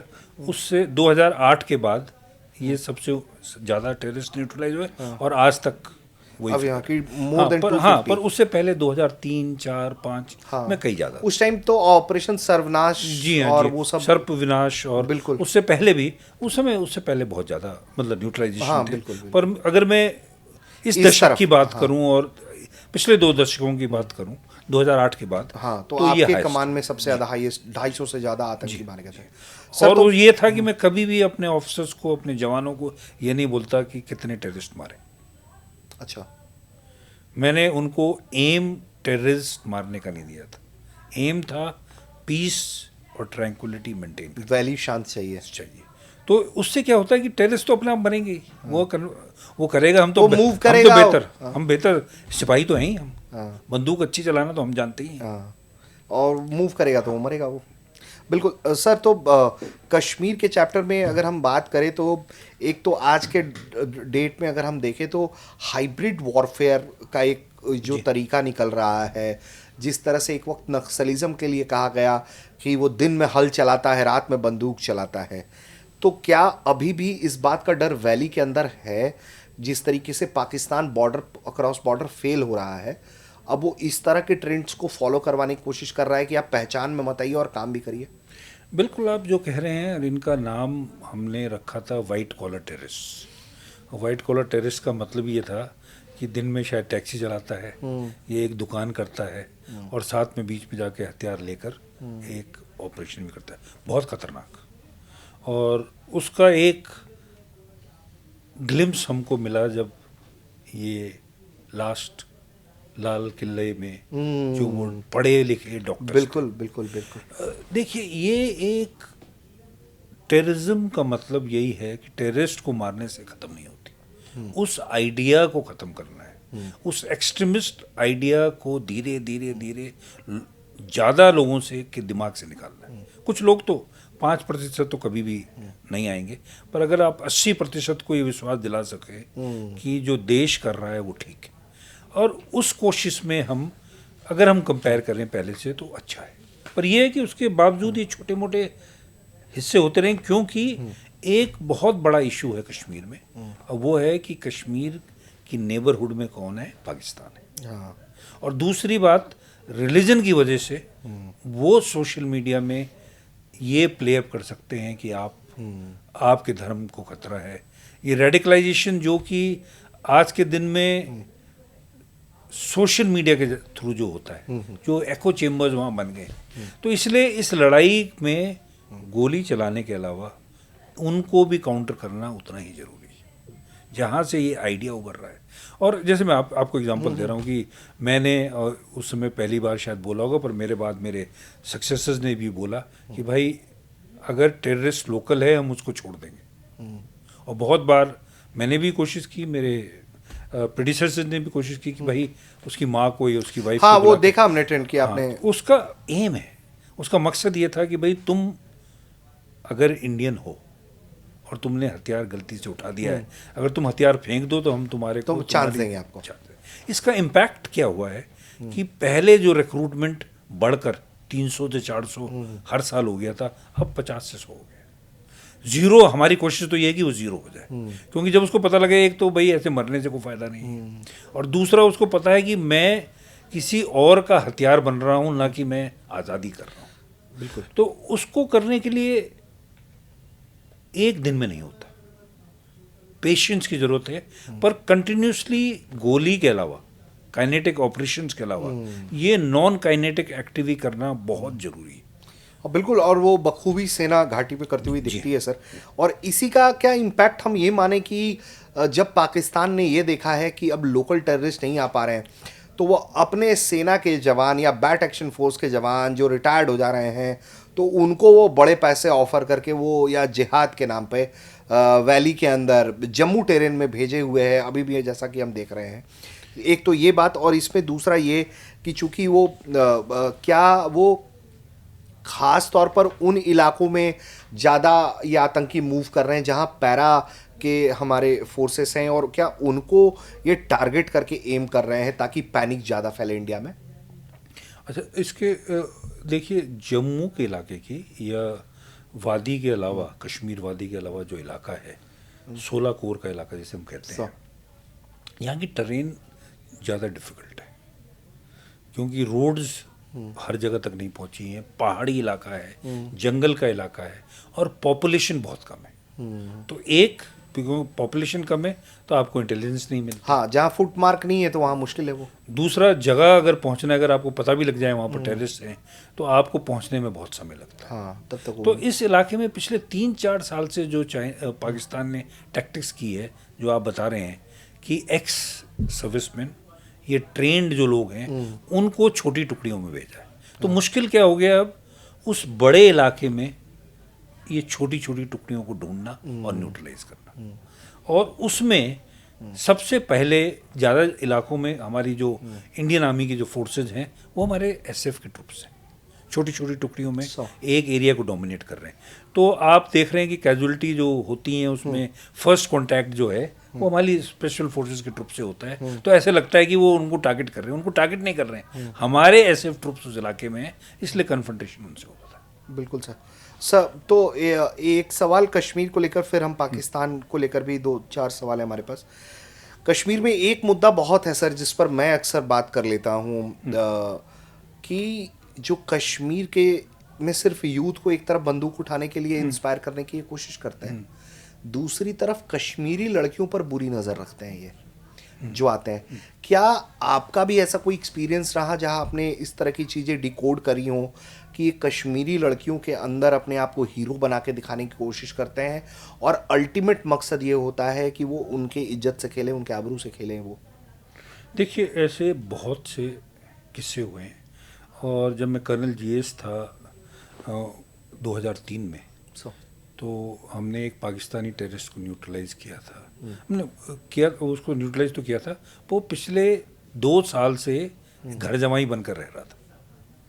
उसकी अपनी बीवी वहाँ तो होगी, यहाँ भी वो जिस गांव में जाता था वो he was treated like a son in law. तो ये एक चीज़ जो थी और इसको वहाँ के लोग भी इग्नोर करने लगे थे। और थोड़ा सा जैसे आपने कहा, अगर किसी आदमी के पास ऐसी ताकत है, बंदूक है, तो कुछ जो अनपढ़ में हो सकते हैं लोग, उनको उन पावर से अट्रैक्ट होकर ये लगता है कि ओके, इनको थोड़ा सा लीवरेज दे दो। ये हुआ। ये जब फॉरेन टेररिस्ट इंडिया में आए थे और पाकिस्तानी टेररिस्ट जब भी आए थे, ये हालात कुछ समय रहे, पर धीरे धीरे धीरे अब लोगों के अंदर वो क्योंकि गाजी के टाइम पे भी ये हुआ कि वो यहाँ शादी, जो आप सब बता रहे हैं उस जमाने की बात है। और ये बहावलपुर वाला भी मारा गया सर, इसके बारे में मालूम चला कि पहले यहाँ तो सब कुछ था, वहाँ तो सब कुछ था उसके पास, वो यहाँ भी सर बिल्कुल यहाँ उसने शादी कर ली थी। हाँ, और एक नहीं मल्टीपल जगह वो लड़कियों का शोषण कर रहा था। कुछ तस्वीरें भी फोन से और उसके एक उसका 2 चीज़ें उसकी कारण है उस शोषण की, गरीबी, और दूसरा जो आपने बोला बंदूक की ताकत का ग्लैमर। बिल्कुल सर। तो हम पाकिस्तान के बारे में अगर हम बात कर रहे हैं, एज ऑफ नाउ ऑपरेशन सिंदूर भी हुआ, उस दौरान भी आपने अपना नज़रिया रखा और आपने ये कहा कि भाई जो हमारा अपना पॉलिटिकल एम था या जो हमको अपने स्ट्रेटेजिक पॉइंट साबित करना था वो हम कर चुके हैं, इसलिए हमने रोक दिया इसको। Fair enough. लेकिन क्या पाकिस्तान का सर एंड सॉल्यूशन क्या देखते हैं आप? क्योंकि ये तो हर भारतीय जानना चाहता है कि ये, क्योंकि वो नहीं बैठेगा वो शांत, वो उसकी बुनियाद ही आपसे हमसे नफरत पर है। देखिए, पिछले 10 साल या 15 साल में आप देखिए, धीरे धीरे जो भारत और पाकिस्तान का डिफरेंशियल है, हाँ, पर कैपिटा इनकम में, वर्ल्ड में स्टेटस, हाँ, हम दोनों का कंपैरिजन ही नहीं है। हाँ बिल्कुल। और अभी अगर आप सिंदूर के बाद में उनको कंपैरिजन में वो फिर भारत के साथ कंपैरिजन करते हैं तो ये तो हमारा नुकसान है। पाकिस्तान ऐसा दुश्मन है जिसको हमने अपनी गाड़ी चलाते हुए विंड स्क्रीन पे नहीं रखना है, रियर व्यू मिरर पे रखना है। रियर व्यू मिरर का मतलब आँख उस पर जरूर रखनी है। उसको अगर सजा देनी पड़े, जैसे हमने ऑप सिंदूर में दी, उसके लिए हमारी तैयारी होनी चाहिए। पर भारत को आगे बढ़ना है अपनी इकोनॉमी देखकर, ये देख के कि दुनिया में क्या उन्नति हो रही है, क्या आगे बढ़ रहा है। अगर हम पाकिस्तान के साथ डे टू डे में एंगेज हो जाते हैं तो भारत जैसे देश के लिए तो बेइज्जती की बात है। तो मैं ये कहना चाहता हूँ, ये नहीं कि पाकिस्तान को सज़ा नहीं देनी है, उनकी गलतियों को इग्नोर करना है। बिल्कुल यही इस गवर्नमेंट की एक बहुत बड़ी ताकत रही।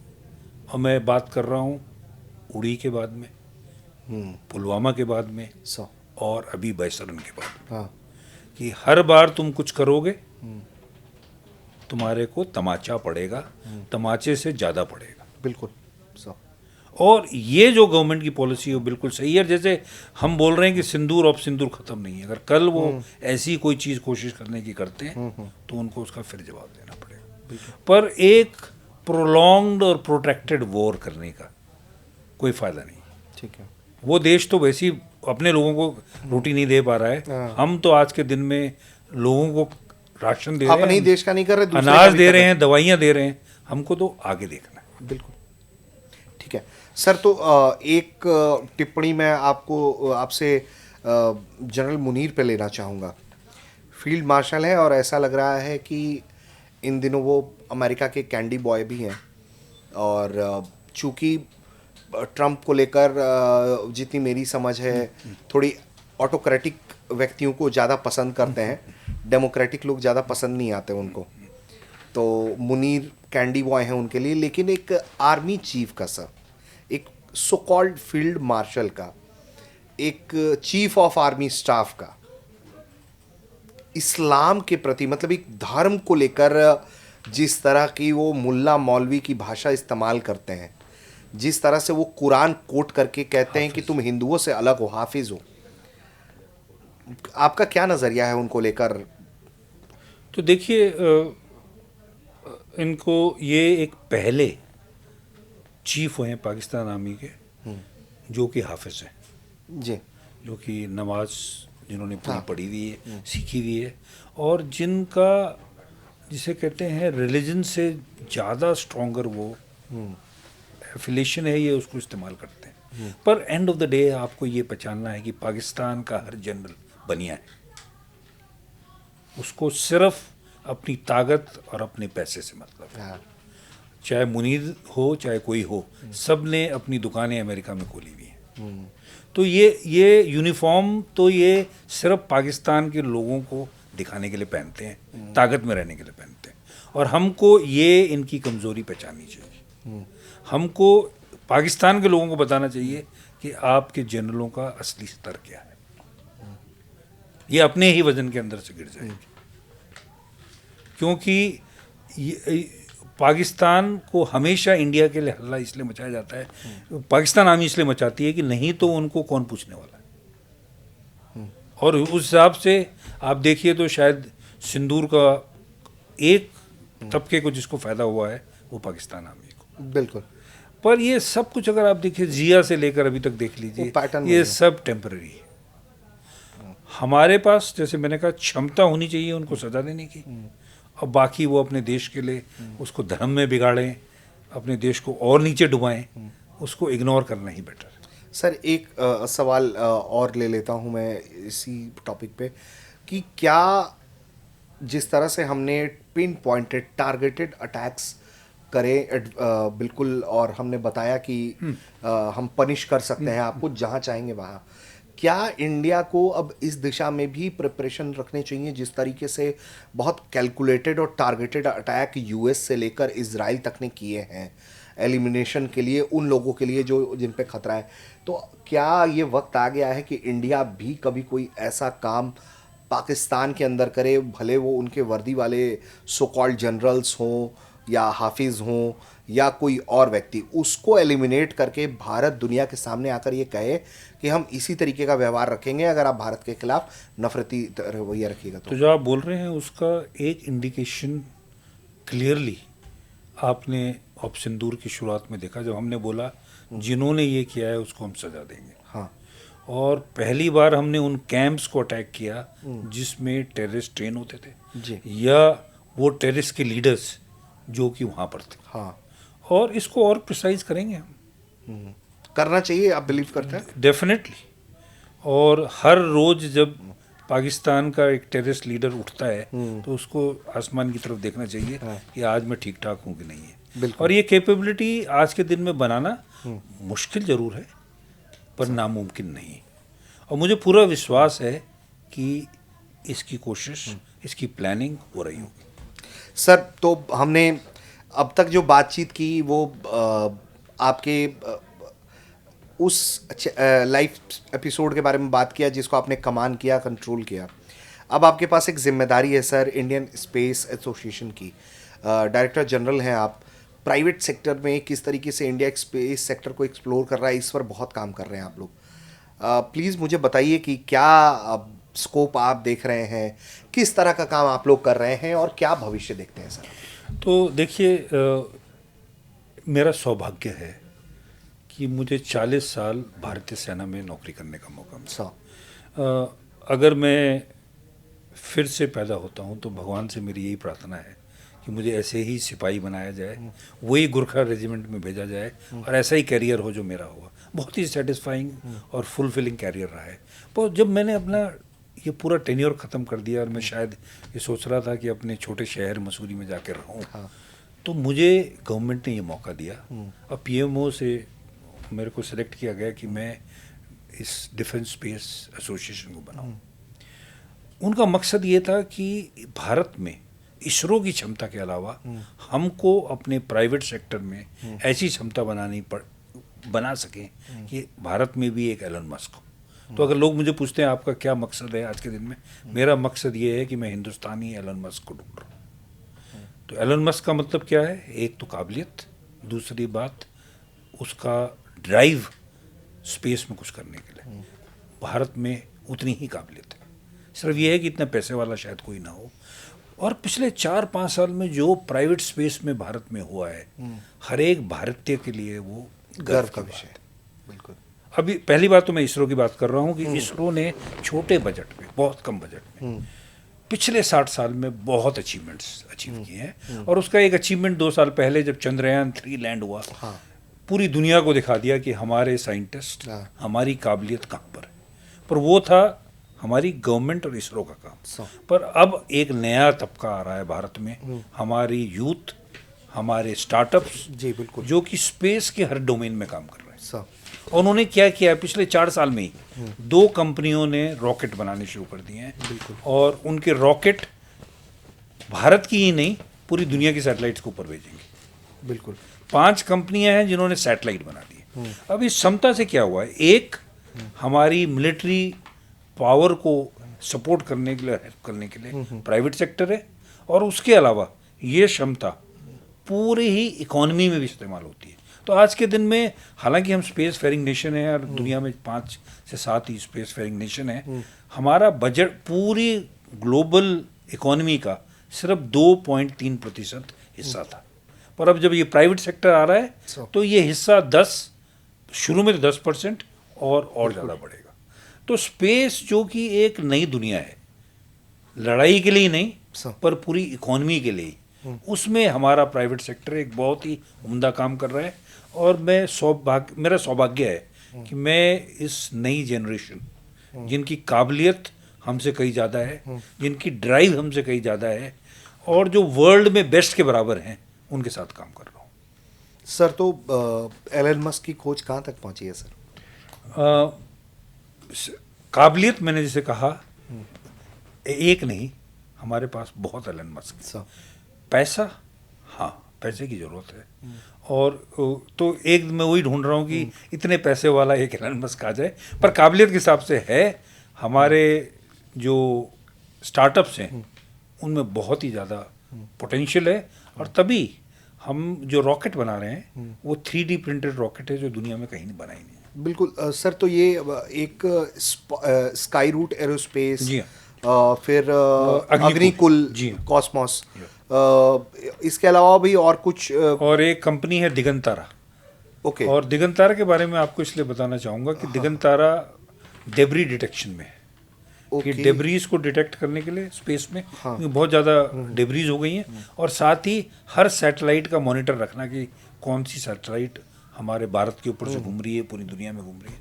वो एक स्टार्टअप बनी है, 3 बच्चे हैं उसमें, और वो 3 बच्चे भारत को सचमुच ही रिप्रेजेंट करते हैं कि तीनों में से एक भी बड़े शहर का नहीं है।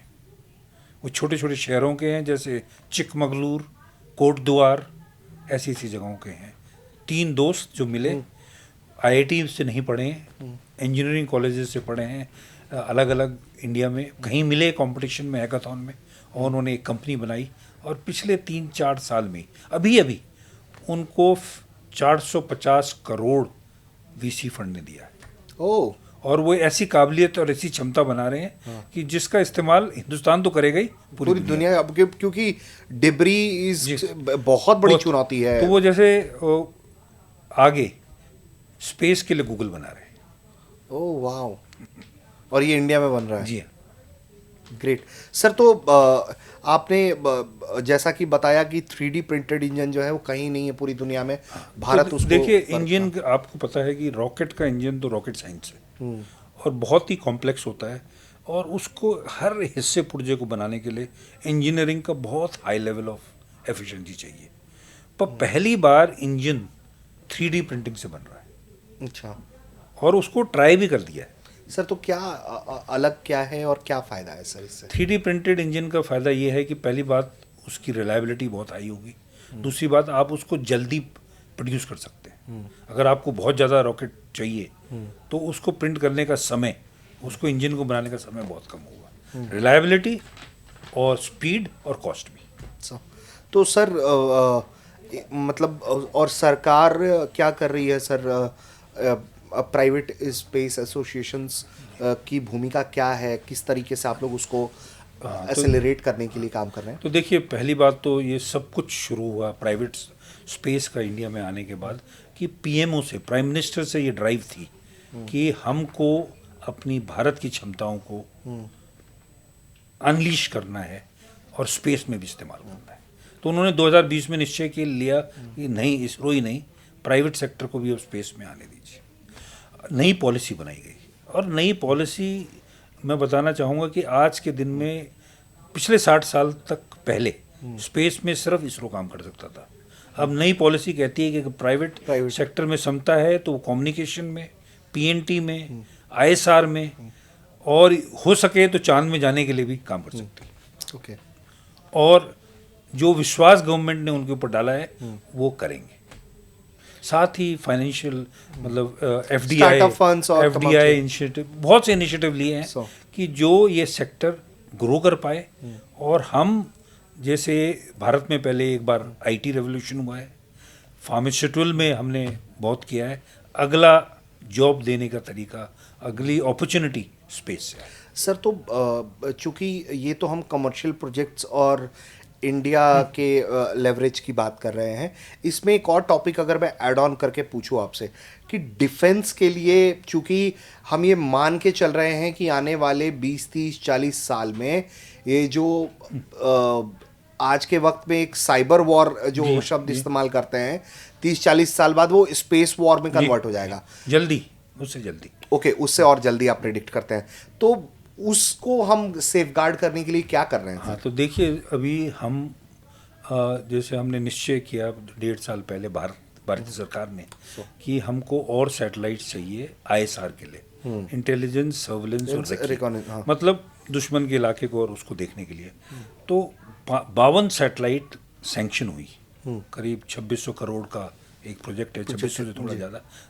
उस प्रोजेक्ट में 52 सैटेलाइट जो बन रही है उसमें से 31 सैटेलाइट प्राइवेट सेक्टर बनाएगा। अच्छा, उनकी हिस्सेदारी इतनी है।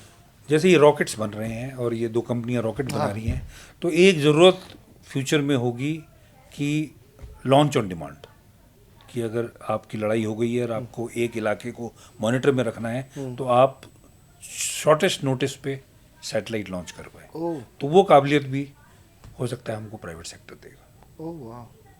कम्युनिकेशन में तो जैसा आपको पता ही है, स्टारलिंक के आने के बाद में पूरी दुनिया में कम्युनिकेशन देने के लिए कौन है? एक प्राइवेट प्लेयर आ गया है। इसी तरीके से मुझे पूरा विश्वास है कि इंडिया में भी एक टाइम पर हमारा और सर चूंकि इसमें एक और थ्रेट बड़ा है कि दुश्मन भी आपके सैटेलाइट को टारगेट करेगा, उसको डिस्ट्रॉय करने की कोशिश करेगा, को लेकर उसको तो कैसे अभी अनफॉर्चुनेटली जो लॉन्च हुआ था, जो फेल हो गया, उसमें एक साइंटिफिक पहली ट्रायल्स वो जा रही थी सैटेलाइट, एक कंपनी है स्टार्टअप ऑर्बिटेड, उसकी सैटेलाइट जा रही थी। वो सैटेलाइट क्या प्रैक्टिस करेगी कि एक सैटेलाइट द्वारा दूसरी सैटेलाइट को रिफ्यूल किया जाए।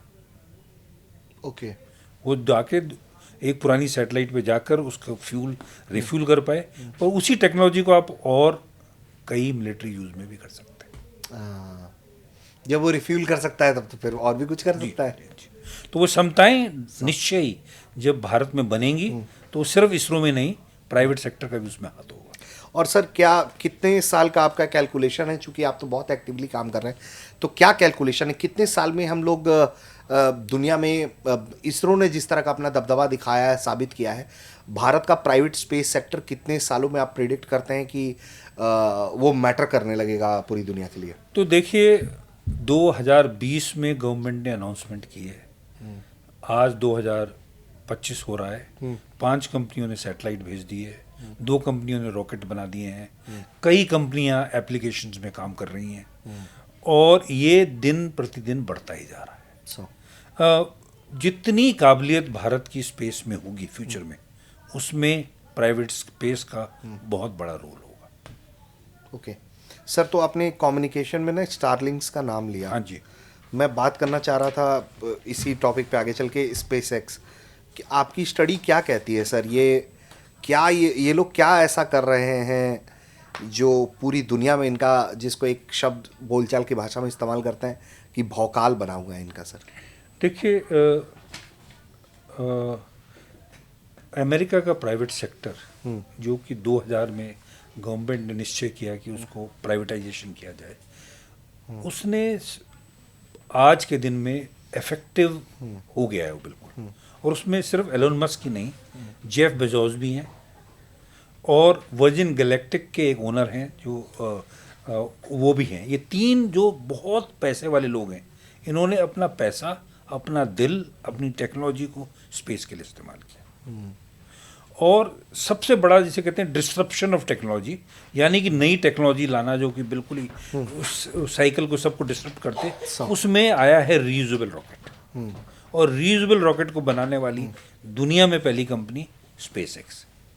हाँ, आज के दिन में जितने लॉन्चेस स्पेस एक्स करता है, उतने लॉन्चेस दुनिया में कोई देश नहीं करता। हाँ, वो फ्रीक्वेंटली कुछ ना कुछ और आज के दिन में सबसे ज़्यादा सैटेलाइट किसकी है? एक प्राइवेट कंपनी की, जो कि स्पेस एक्स।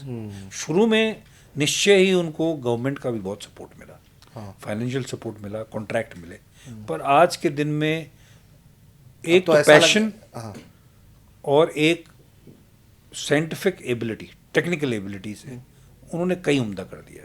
बल्कि परसों डावोस में जब इंटरव्यू हुआ एलन मस्क का, तो वो उनका कहना ये था कि स्पेस में जो रॉकेट जाता है, सबसे बड़ा चैलेंज ये है कि उसका कॉस्ट। तो उन्होंने एक पोर्शन को रीयूजेबल बना दिया था, तो कॉस्ट को 1/5 कर दिया था। वो कहते हैं कि पूरा ही रॉकेट रीयूजेबल होगा, और अगर पूरा रॉकेट रीयूजेबल हो जाएगा तो कॉस्ट विल कम डाउन उनके हिसाब से 100 गुना। जैसे उनका एग्जाम्पल ये है कि आप देखिए, जब एयरक्राफ्ट जाता है, अगर हर बार एयरक्राफ्ट एक बार ही यूज़ हो तो फ्लाइंग कितनी महंगी हो जाएगी। उसी प्रकार से रॉकेट तो एक ही बार जाता है और यूज़ नहीं होता, उसको रीयूजेबल पूरा बनाना है, और वो टेक्नोलॉजी तो अगले 2-3 साल में आएगी। और ये ऐसा लग रहा है सर कि ये लोग धीरे धीरे करके नासा को टेक ओवर ना कर जाए। देखिए नासा तो इन पे डिपेंडेंट है, नासा तो है ही नहीं है। पूरा चांद का जो मिशन है उसको प्राइवेट कंपनियां कर रही हैं। और इनका जो अभी जब स्पेसशिप सुनीता विलियम्स वहाँ पर हाँ बिल्कुल, तो प्राइवेट सेक्टर ही लेके आया है। बिल्कुल, तो वहाँ तो पूरा प्राइवेट सेक्टर ने स्पेस को ओवरटेक कर लिया है। हाँ, ये भारत में होने में समय लगेगा, क्योंकि हमको एलन मस्क का दिमाग तो मैंने कहा बहुत ज़रूरी है, पैसे वाला भी चाहिए। दिमाग तो ढूंढ लिए, पैसे की कमी पूरी की जा रही है सर। तो सर स्पेस सेक्टर को लेकर एक आखिरी टिप्पणी आपसे चाहूँगा, फिर हम अगले टॉपिक पे मूव करेंगे कि स्पेस सेक्टर में जिस तरह से इंडिया काम कर रहा है, और जैसा कि आपने ग्रोथ की तरफ बताया, क्या स्पेस सेक्टर में आप देखते हैं कि इंडिया की भूमिका अगर बढ़ रही है तो उसके कुछ कंपटीटर्स या उसके कुछ पड़ोसी किसी खास तरह की कॉन्स्पिरेसी भी करने की कोशिश कर रहे हैं क्या इंडिया के खिलाफ, ताकि इंडिया जितनी उसकी क्षमता है उसके मुताबिक अगर कुछ पा ना ले? देखिए आज के दिन में इसका कोई एविडेंस तो नहीं है, हाँ, पर जब भी आपकी ऐसी क्षमता बढ़ती है जिसमें आपका मिलिट्री एंगल हो, तो आपके एडवर्सरीज, डिफाइंड एडवर्सरीज और छुपे हुए एडवर्सरी सभी कोशिश करेंगे कि आपको ये सक्सेस ना मिले। बिल्कुल सर। चूंकि हमने स्पेस सेक्टर पे ये कॉन्स्पिरेसी के बारे में एक चीज़ पूछी मैंने आपसे, जिसको लेकर ठीक है, वेरी फेयर इनफ, जिसमें आप कहते हैं कि कोई एविडेंस नहीं है, चूंकि हम इंडियंस हैं और कुछ चीज़ें ख़राब होती हैं तो हम उसको 100 तरह से सोचते हैं। लेकिन एक कॉन्स्पिरेसी तो सर थ्योरी इंडिया को लेकर ये भी है कि CIA बहुत कुछ करने की कोशिश कर रहा है हमारे देश के अंदर। तो देखिए, एविडेंस इसको भी लेकर नहीं है, लेकिन एक सोच तो इसका मैं आपको शायद एक जवाब ये देना चाहूँगा कि जो हमारे पड़ोस में हो रहा है, हाँ, जो नेपाल में हुआ, हाँ, जो बांग्लादेश में हुआ, हाँ, और कुछ हद तक श्रीलंका में भी हुआ, वो सिर्फ एक अपने आप होने वाली चीज़ तो नहीं है। हाँ, किसी ने उस आग में का फ़ायदा उठाने के लिए या उस आग को बढ़ाने के लिए तो किया ही है। और मुझे ऐसा लगा, हाँ, तो अगर उनकी कोशिश हो तो वो कोई भी कंट्री, कोई भी एडवर्सरी या दोस्त, अमेरिका खैर मानता ही नहीं कि कोई दोस्त है, वो सबको दोस्तों को भी अपने कंट्रोल में रखना चाहते हैं। तो उनकी कोशिश और उनकी सीक्रेट सर्विस की ये कोशिश कि उनके किसी देश के अंदर कंट्रोल हो, डेफिनेटली। पर यह है कि बांग्लादेश, नेपाल, वेनेजुला और भारत में बहुत फ़र्क है। डेफिनेटली मैं उस पर आ रहा था सर कि CIA को लेकर कहते हैं कि बिना गोली चलाए जो है वो सत्ता परिवर्तन कर देती है और देश में विद्रोह करवा देती है बिना एक गोली चलाए हुए। जो हम बात कर रहे थे कॉन्स्पिरेसी की, तो एक पैटर्न दिखाई पड़ता है सर कि क्योस टू क्राइसिस। तो ये जो देश थे, यहाँ क्योस होने से 3 जगह क्योस क्रिएट करा कर काम चल गया। वेनेजुएला में क्राइसिस क्रिएट करा के काम चल गया। इंडिया में क्योस कराने की कोशिश देखते हैं आपकी फेल हो गया, जो मणिपुर के नाम पे किया गया या जो CA के नाम पर कराने की कोशिश की गई। तो एक तरीके से क्या क्योस क्रिएट करने में फेल रहे हैं और अब इंडिया में क्राइसिस क्रिएट करने की कोशिश कर रहे हैं? देखिए,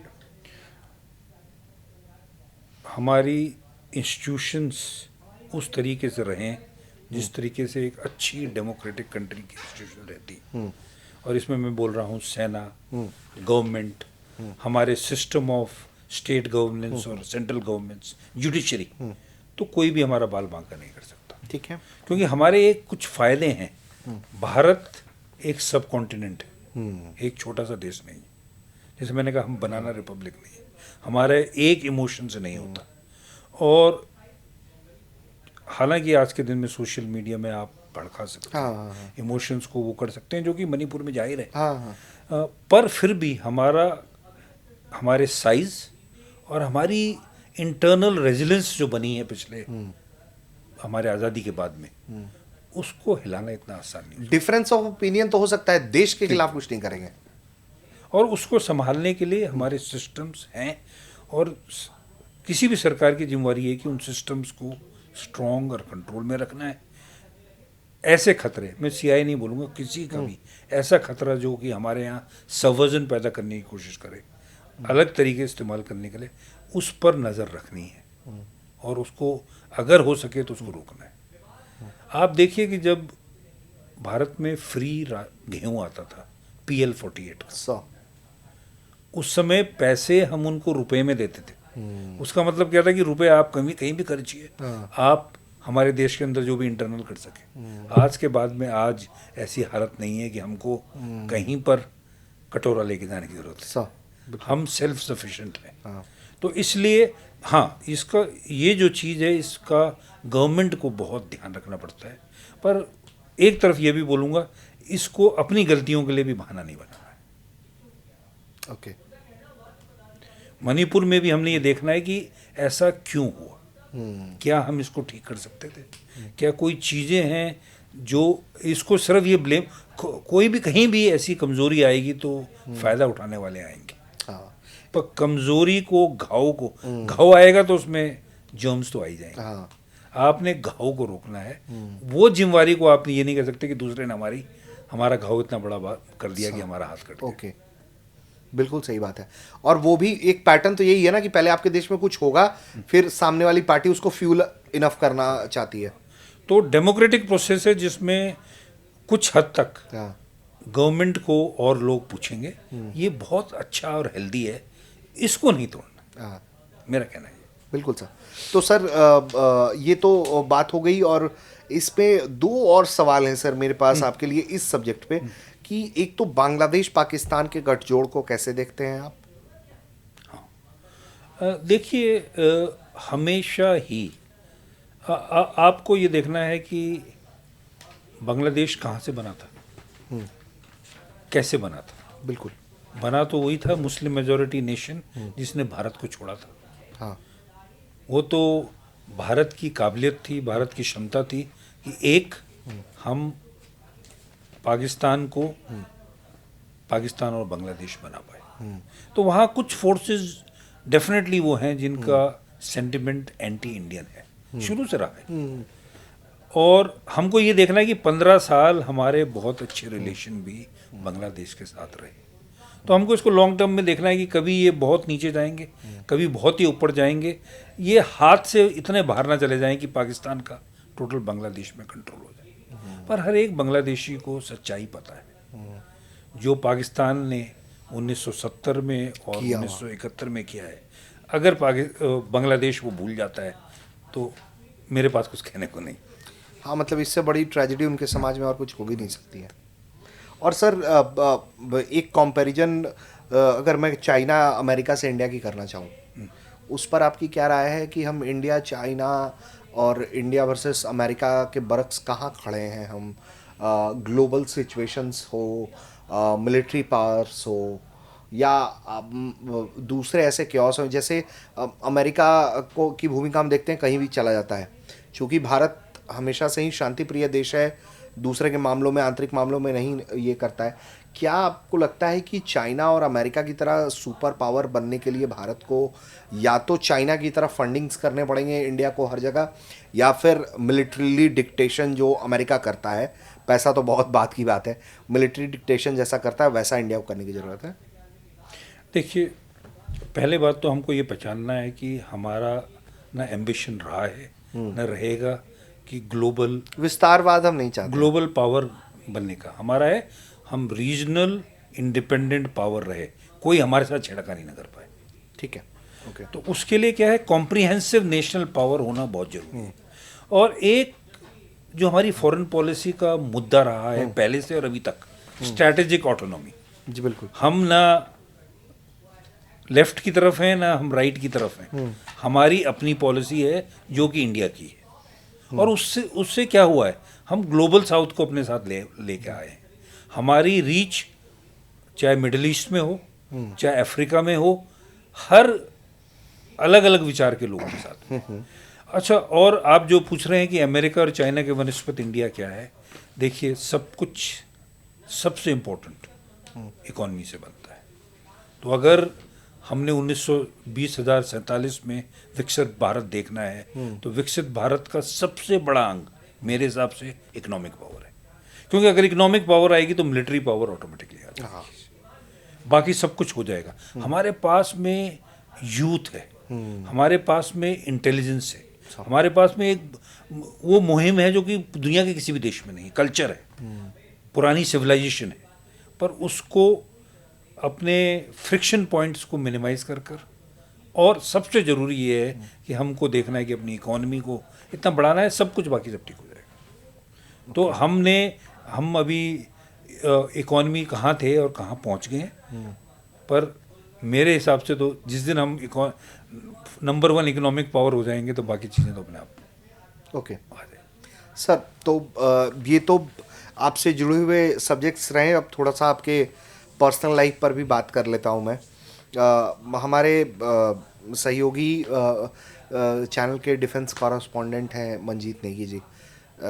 मैं आपके बारे में उनसे बात कर रहा था, उन्होंने कई सारे इंसाइट दिए हैं, उस पर मैं थोड़ी आपसे टिप्पणी चाहता हूँ कि वो ऐसे सवाल हैं, मुझे लगता है कि इस बारे में शायद ही आपने कभी पब्लिक प्लेटफॉर्म पे बात की हो। तो सबसे पहले तो आप जब काम कर रहे थे उस वक्त आप जिक्र आ गया कि आर्मी चीफ जनरल रावत साहब थे उस वक्त। एक और जो सबसे बड़ी बात थी कि जो आप लोगों की रेजिमेंट थी, आप लोग दोनों एक ही रेजिमेंट से, भले ही वो अलग अलग बटालियन और उसमें वो अलग था, लेकिन रेजिमेंट तो एक ही रही, गोरखा राइफल्स से आप लोग रहे। क्या बॉन्ड, क्या कनेक्शन रहा? जनरल रावत साहब को तो हम लोग बड़े गर्म मिजाज के मानते थे कि वो डांटने में पत्रकारों को भी नहीं सोचते थे कि, तो कैसा, क्या किस तरह का रिश्ता रहा, क्योंकि आपने उनके साथ काम किया हुआ है? देखिए, मेरा सौभाग्य ये रहा कि जब मैं डीजीएमओ बना तो जनरल रावत वाइस चीफ थे, और उसके बाद में वो चीफ बने, और उनके चीफ के दौरान और फिर 15 कोर में भी जहाँ चीफ से इंटीमेट इंटरेक्शन होता है, मैं इन 3 अपॉइंटमेंट्स में मैंने उनको देखा। उनके अंदर कुछ आउटस्टैंडिंग क्वालिटीज़ थी जो और उनके साथ काम कर रहे हैं उनको भी आ जाती थी। अच्छा। और one of those qualities was the ability to take risk. उनके अंदर जैसे कहते हैं रिस्क लेने की और डिसीजन मेकिंग करने की बहुत ही अच्छी क्षमता थी। वो डिसीजन लेने में नहीं डरते थे, रिस्क लेने में नहीं डरते थे। तो एक सिपाही के लिए हर एक कोई डिसीजन लेना होता है, उसमें हमेशा एडवांटेज और डिसएडवांटेज होते हैं, पर अल्टीमेटली लीडर का काम ये है कि डिसीजन लेना और उस डिसीजन पर स्टैंड करना। वो उनके अंदर बहुत कूट कूट के भरा हुआ था। अच्छा। और दूसरी चीज़ थी ईमानदारी। ईमानदारी का इतना हाई लेवल जो कि एग्जाम्पलरी और कॉपी बुक है, और इसीलिए वो अपना गुस्सा भी जाहिर कर सकते थे। पर एक चीज़ आप उनको देखिए कि अगर उनको समझा के अगर किसी चीज़ को बताया कि गलत है तो वो रिट्रैक्ट भी आसानी से करते थे। ये नहीं कोई था। ऐसा वाकया हो गया आपके साथ भी? हाँ हाँ, ये तो सबसे बढ़िया एक्सपीरियंस था कि उन्होंने मुझे, हालांकि मैं उस समय मेरे भी 35 से 37 साल हो गए थे, ये सिखाया कि सिपाही का काम डिसीजन लेना है, रिस्क लेना है, और बेसिक प्राइमरी एम देश की सिक्योरिटी है और कुछ नहीं। तो सर कोई वाकया अगर आप शेयर करना चाहें कि कभी आप लोग दोनों के बीच में डिसएग्रीमेंट रहा हो फिर भी? हाँ, नहीं, खासकर मैं जूनियर था तो फौज में डिसएग्रीमेंट बिल्कुल सर, वो तो with all due respect discipline का ऑर्डर पहले। पर ये है कि उनके अंदर ये एबिलिटी थी कि जो उनके इंस्टिट्यूटिवली लग रहा हो कि उनका विचार है, वो आपके विचार को सुनकर और उस डिसीजन को ये तो बदली करेंगे, ये उस डिसीजन को लेंगे आपके विचार लेके। जैसे आप देखिए डोकलम भी बहुत मुश्किल डिसीजन था किसी भी चीफ के लिए, और सिर्फ जनरल रावत जैसा चीफ और पीएम मोदी जैसे प्राइम मिनिस्टर के और एनएसए के इतना बढ़िया कॉम्बिनेशन था कि हमने डोकलम में वो कदम आगे बढ़ाए। बिल्कुल। शायद और कोई होते तो ऐसा ना होता। बिल्कुल सर, एक और सवाल जो मुझे मालूम हुआ कि एक और ख़ास कनेक्शन है देश के एनएसए अजीत डोभाल साहब से। मुझे तो बताने वाले ने, मंजीत जी से मैं बात कर रहा था तो उन्होंने कहा कि बहुत अच्छे रिश्ते हैं आप लोग दोनों के बीच में, और इस अच्छे रिश्ते की बुनियाद में एक और रिश्ता है, वो आपके फादर साहब का उनके फादर साहब का रहा है कि दोनों कोर ऑफ इंजीनियर्स से थे। बिल्कुल। और जब हाँ बिल्कुल साथ में उन लोगों ने काम किया। थोड़ा उस चैप्टर को सर नरेट करिए अगर, कि ये जो मित्रता है या जो कॉम्बिनेशन है। तो देखिए, एनएसए साहब के फादर उस ज़माने में जब गढ़वाल से हमारे इलाके से कोई ऑफिसर ही नहीं होता था, तो he was one of the few 2 to 3 officers who were there, and he was a man of जो पुराने उस ज़माने का जिसे कहते हैं ना कॉपी बुक सोल्जर। हाँ। अच्छी पर्सनैलिटी, अच्छा वो। और मुझे याद है बचपन में जब मैं उनको मिला हूँ तो वो एक आइडियल सोल्जर थे, और क्योंकि वो और मेरे पिताजी कोर ऑफ इंजीनियर्स से थे तो एक एफिलेशन एक स्ट्रॉन्ग तो था ही उसका। बिल्कुल। उसके बाद सर ये आपकी वो मित्रता, अगली बार मैं इनको तभी मिला जब मैं डीजीएमओ बना। तो एनएसए साहब के बारे में अगर कोई कुछ बताना चाहें सर, तो अजीत डोभाल साहब से भी देखिए, अजीत डोभाल साहब को जैसे मैं बोल रहा हूँ, जिस समय वो सर्विस में थे शुरुआत में, इट हैपेंड कि हम एक जगह नौकरी नहीं कर रहे थे, नहीं मिले, पर जो उनकी रेपुटेशन थी वो बहुत स्ट्रॉन्ग थी। जब भी मैं कश्मीर में किसी भी आईबी ऑफिसर को पूछता था कि आप बताइए आपका बेस्ट ऑफिसर कौन हुआ है, जिसमें जो आउटस्टैंडिंग है, तो सबसे एक ही नाम निकलता था, मिस्टर अजीत डोभाल। और आप देखिए कीर्ति चक्र सेना में भी बहुत कम को मिलता है। बिल्कुल। और आईबी में तो किसी को, शायद एक को किसी को मिला होगा कभी, मुझे तो याद पता नहीं है, पर अगर कीर्ति चक्र एक ऑफिसर को मिला है हाँ, तो वो ये जाहिर करता है कि उसकी ब्रेवरी जो रही होगी। एक्स्ट्रॉर्डिनरी। और उनके अंदर भी आप देखिए, एक तो एक सब्जेक्ट को 360 डिग्री से देखना, ये नहीं कि सिर्फ एक तरफ से देखना, और दूसरा डिसीजन क्विकली लेना, और फर्म और डिफिकल्ट डिसीजन लेना, फर्म और डिफिकल्ट। आप देखिए कि उनके एनएसए बनने से पहले और एनएसए के बाद में मैं सिर्फ ये बोलूँगा, इंटरनल सिक्योरिटी की आप हालत देखिए। पाकिस्तान ने हमारा नाक में दम किया हुआ था, पुणे से लेकर बॉम्बे हाँ, से लेकर, अब वहाँ होगा यहाँ नहीं होगा। एग्जैक्टली। तो ये एक दिन में नहीं बनती क्षमता, एक काबिलियत है, और उस काबिलियत का सबसे इंटेलिजेंस सब में हो सकती है, सब कुछ सब में हो सकता है, ability to take difficult decisions consciously. Sir तो क्या वो भी गुस्सैल मिजाज के हैं या बहुत शांत, बहुत शांत? बहुत शांत। ओके। वही एक वो उनकी वो है कि बड़ी से बड़ी क्राइसिस से लेकर बड़ी से बड़ी खुशी में उनके व्यवहार में ज़्यादा बदलाव नहीं आता। वो एकदम शांत रहना पसंद करता है, क्योंकि मुझे इसीलिए लगता है कि वो इतने लंबे वक्त तक सर्विंग एनएसए भी हैं, और वो ऐसे ऐसे बड़े ऑपरेशंस को अंजाम दिया गया जिसकी कल्पना भी मुश्किल थी पहले। कि भाई पहाड़ भी टूट गया तो उसका भी वो सोल्यूशन देखेंगे कैसे संभाला जाए, ये नहीं कि क्यों हो गया। Okay, okay. तो सर एक सवाल जो मैं पूछना चाहूँगा आपसे, उत्तराखंड में और पहाड़ में ऐसा क्या है कि इतने टॉप लेवल के अफसर्स आ रहे हैं इस देश में, और हम देखें कि और ये एक पूरा पैटर्न हमें दिखता है कि हमने इस देश में आर्मी चीफ के तौर पर जनरल रावत साहब को देखा, बतौर सीरियस, पहला सीरियस देश का उनको देखा, और मतलब क्या हिम्मत, क्या ईमानदारी, क्या डिसीजन मेकिंग पावर। उसके बाद अब हम देश के सीरियस साहब को देख रहे हैं, देश के एनएसए साहब को देख रहे हैं, आपके जैसे अफसर्स आए और भी कई लोग आए।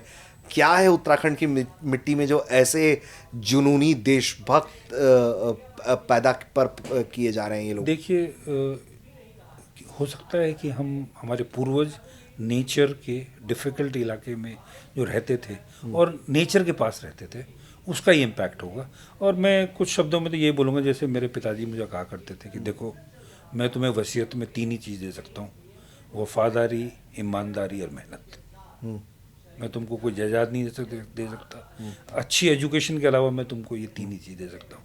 अगर इससे काम करोगे तो कहीं फेलियर नहीं होगा। और आप किसी भी इंडियन आर्मी के उत्तराखंड के ऑफिसर या जवान को मिलेंगे तो आप उसमें ये पाएंगे, वफादारी, ईमानदारी, मेहनत। उसको कॉन्सिक्वेंसेस नहीं चाहिए, उसके इंट्रिंसिकली उसकी डीएनए में भरा हुआ है कि वो मेहनत करे, ईमानदारी से करे और वफादारी से करे। Sir day to day life में बड़ा बिजी रहते हैं, लेकिन पहाड़ों के प्रति आपका प्रेम भी अभूतपूर्व है। इस उम्र में भी आप ट्रैकिंग के पक्ष में रहते हैं, अभी भी जाते हैं ट्रैकिंग? जी हाँ, अभी भी मुझे मौका मिलता है तो कहीं मैं निकल जाता हूँ। तो घर पे रोकते नहीं है लोग सर आप? नहीं, मेरी वाइफ अब मेरे से ज़्यादा करने लगी है। Oh nice. वो उन्होंने बाद में शुरू किया, पर आज के दिन में वो ज़्यादा इलाकों में जाती हैं, ज़्यादा एल्टीट्यूड के ट्रैक्स करती हैं। अच्छा। मेरे को तो उतना मौका भी नहीं मिलता, चाहे वो हर्सिल हो, चाहे वो और कोई पहाड़ी इलाका हो, और 9-10 दिन के ट्रैक हैं, मेरी वाइफ करती रहती है, तो हम दोनों का ये मैच करता है। और नेचर से तो बढ़िया जगह कोई है ही नहीं। क्योंकि बहुत सारे कार्यक्रमों में मैंने आपको सुना भी, पहाड़ के संरक्षण के मुद्दे आप उठाते रहे हैं, क्योंकि पहाड़ सिर्फ प्रकृति के लिए ज़रूरी नहीं है, देश की सुरक्षा के लिए भी जरूरी है, क्योंकि ये वो धरोहर है। इसको उत्तराखंड को बचाना उत्तराखंड के लिए ज़रूरी नहीं है, पूरे देश के लिए ज़रूरी है। ओके। क्योंकि अगर वातावरण रहेगा, द इन्वायरमेंट ठीक रहेगा, सस्टेनेबल रहेगा, तो हमारी अगली पीढ़ियाँ और अगली से अगली पीढ़ियाँ भी हमारा नाम लेने के लिए यहाँ होंगी। बिल्कुल सर। सर आखिर में ये मेरा आखिरी सवाल है कि लाइफ को कंक्लूड करना हो तो अलग अलग तरह का काम कर रहे हैं आप, बहुत बिजी स्केड्यूल रहता होगा आपका, आपने बहुत कुछ देख लिया ज़िंदगी में। अब अपने लाइफ को यूथ्स के लिए कैसे रिमार्क करना चाहेंगे, कि ज़िंदगी क्या होती है, ज़िंदगी में क्या ऐसा कर लेना चाहिए लोगों को कि लगे कि ये नहीं किया तो क्या किया। हाँ, तो अभी अगर मैं इस उम्र में ये थोड़ा सा बोल सकता हूँ, जो आप चाहते हैं करने के लिए, जिससे आपको खुशी मिलती है, उसको करने के लिए करने से मत रुकिए। और दूसरा, और ये मैं हर बार लोगों को बताता हूँ कि मैंने कभी ये नहीं सोचा कि मैं जनरल बनूंगा। जब मैं कैप्टन था तो मैं कैप्टन का ही काम बेस्ट करने की कोशिश करता था। जब मैं मेजर था तो मैं मेजर का काम कर, हर जहाँ पर आप हैं वहाँ पर अगर आप अपने इन्वायरमेंट को, अपने इमीडिएट काम को बेटर बनाना चाहें तो बाकी चीज़ें अपने आप नेचुरली होती रहेंगी। You have to be happy in doing whatever you are doing, चाहे it has come to you by choice or it has come to you by circumstances, okay. But you have to make the best of it. और जैसे हमारे youth बोलते हैं FOMO, FOMO नहीं होना चाहिए। वाह, बहुत खूबसूरत बात है सर कि जो कर रहे हो उसको दी बेस्ट तरीके से करो, ताकि आप कंप्लेंट दूसरे को ना करें कि वो देखो वो क्या कर रहा है। आप जो कर रहे हैं आप अच्छे से करिए, आप फिर आगे बढ़ते रहेंगे लगातार लाइफ में। बिल्कुल सर, बहुत बहुत अच्छा लगा हमें आपसे बात करके। क्या गज़ब के इंसाइट्स आज हमें मिले हैं आपसे, और मुझे लगता है कि मतलब जिस तरह की जानकारियाँ आपने जो दी अपने कामकाज को लेके, मुझे लगता है कि यूथ को बहुत प्रभावित करेगा ये। और हम उम्मीद करते हैं सर कि आपको हमसे बातचीत करके अच्छा लगा हो। बहुत ही अच्छा लगा, थैंक यू। एंड आपने होमवर्क भी बहुत किया था सर, और इंटरव्यू भी बहुत कॉम्प्रिहेंसिव था। Sir thank you so much sir. तो दोस्तों, वर्दी वाले के इस एपिसोड में इतना ही। हम उम्मीद करते हैं कि जो इंसाइट आपको अनिल भट्ट सर से मिली है, जो पूर्व डीजीएमओ रहे, भारतीय सेना में 15वीं कोर कमांड किया उन्होंने, आज के दौर में डायरेक्टर जनरल हैं इंडियन स्पेस एसोसिएशन के, तो एक पूरी बातचीत की फौज से लेकर भविष्य जो स्पेस सेक्टर में क्या हो सकता है उस पर हमने बातचीत करने की कोशिश की। फौजी लाइफ कैसी होती है ये समझने की कोशिश की। तो उम्मीद करते हैं कि वर्दी वाले का ये एपिसोड आपको पसंद आया होगा। जय हिंद।